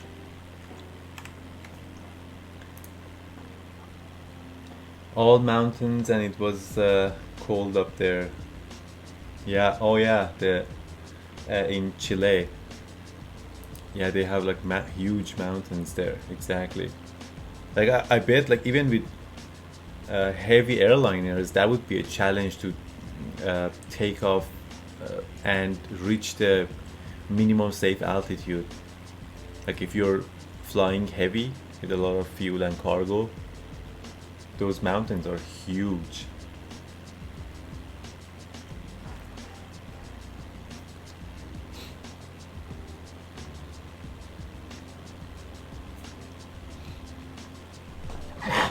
Excuse me. Okay, we have glide slope active. So let's head to the turn to the right a little bit. Can we contact the airport by any chance? Iqaluit. Okay, and Charlie Alpha 005, you are 18 miles southeast. Turn left heading 345 descend and maintain 2,100 feet. Expect oh, visual runway 16 approach. okay. Was it me?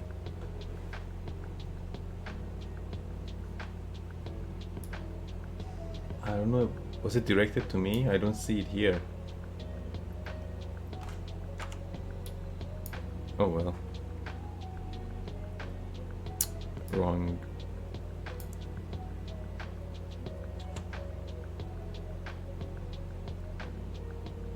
It doesn't say. I missed it. Like, was it 2100 or something? I need to return to the kitchen again. I'm always cooking in the weekends in case I miss the end. Safe landing and travel. Salute. Oh yeah, no problem. Thank you for hanging out. Do the for sure.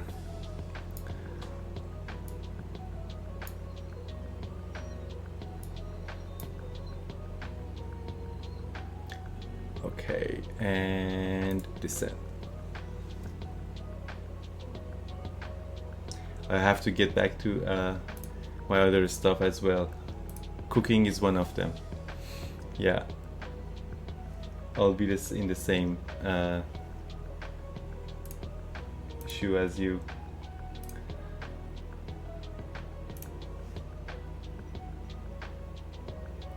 Okay, 2100. Yes, that's our approach altitude. So that's the chart. So we have to get 2100, and so 1400 by Taibeg, by this waypoint. Oh, I meant to actually turn this on for the viewers.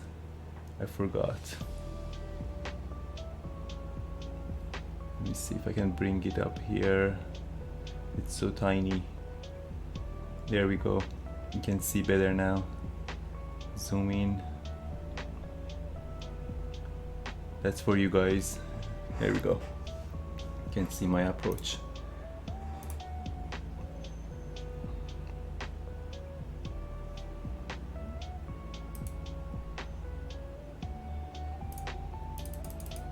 Why doesn't descend? Oh, we are at 2100. Jeez.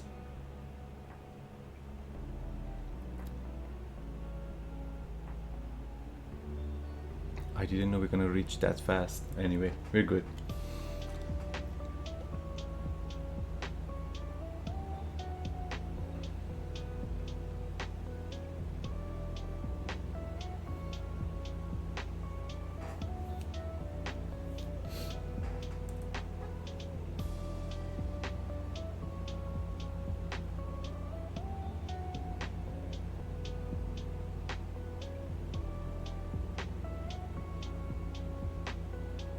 Here, that's like the zoomed in version of my approach. Okay, we have ILS coming up. I'm gonna just set this to approach.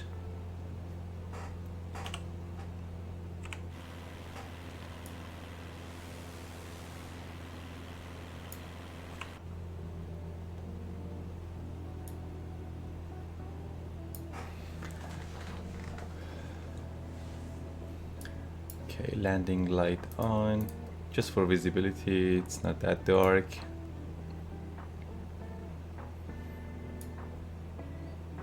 And we're gonna reach the mixture just in case of a go around.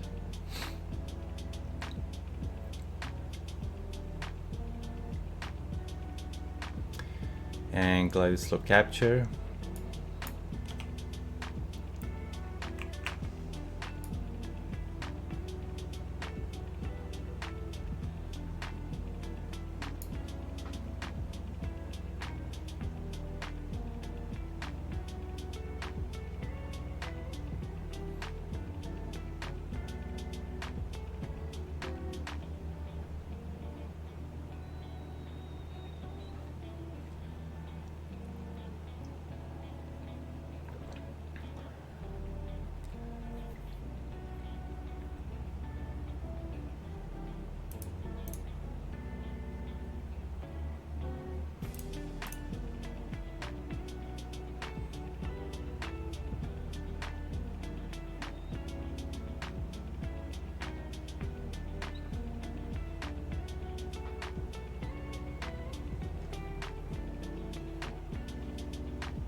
Oh look, there was a hole here too.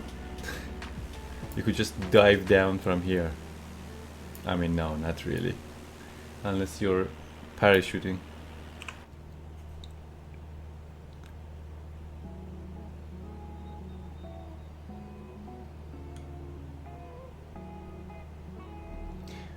We are right on the ILS and glide slope path.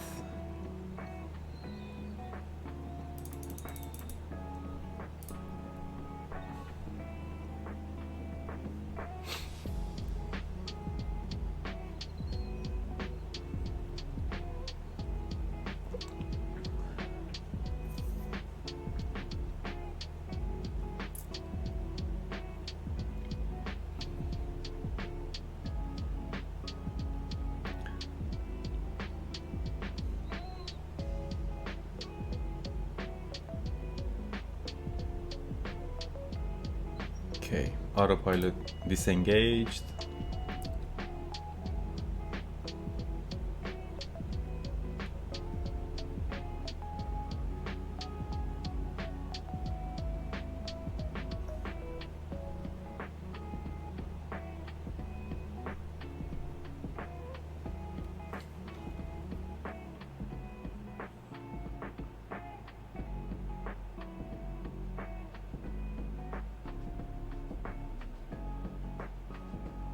got some crosswind here. It's pushing me to the right.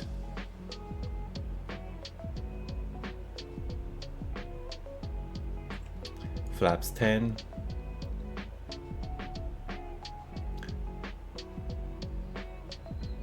Flaps 20.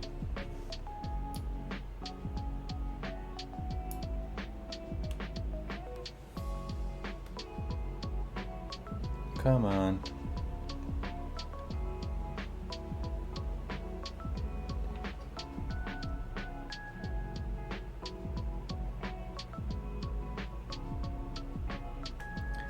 Flaps 30.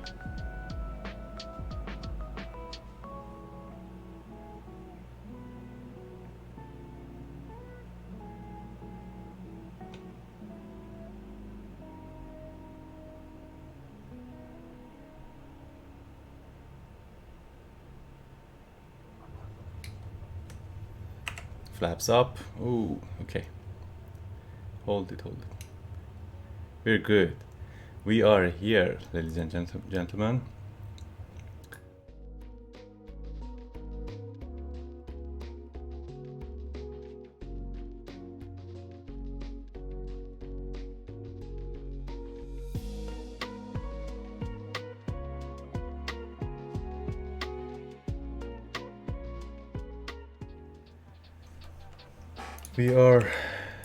We finished leg 6 of our flight around the world. Thank you everyone for sticking around, and thank you Honey Kitchen, thanks for spending time for this stream. If the weather is good for tomorrow, we'll continue to nuke in Greenland. If not, I will post an update about my I don't know, next day of flying. It really depends on the weather condition at this part of the trip journey, I mean. And yeah, that's it. Thank you so much again, and I hope you have a great day, rest of your day. This is Arash signing off. Bye.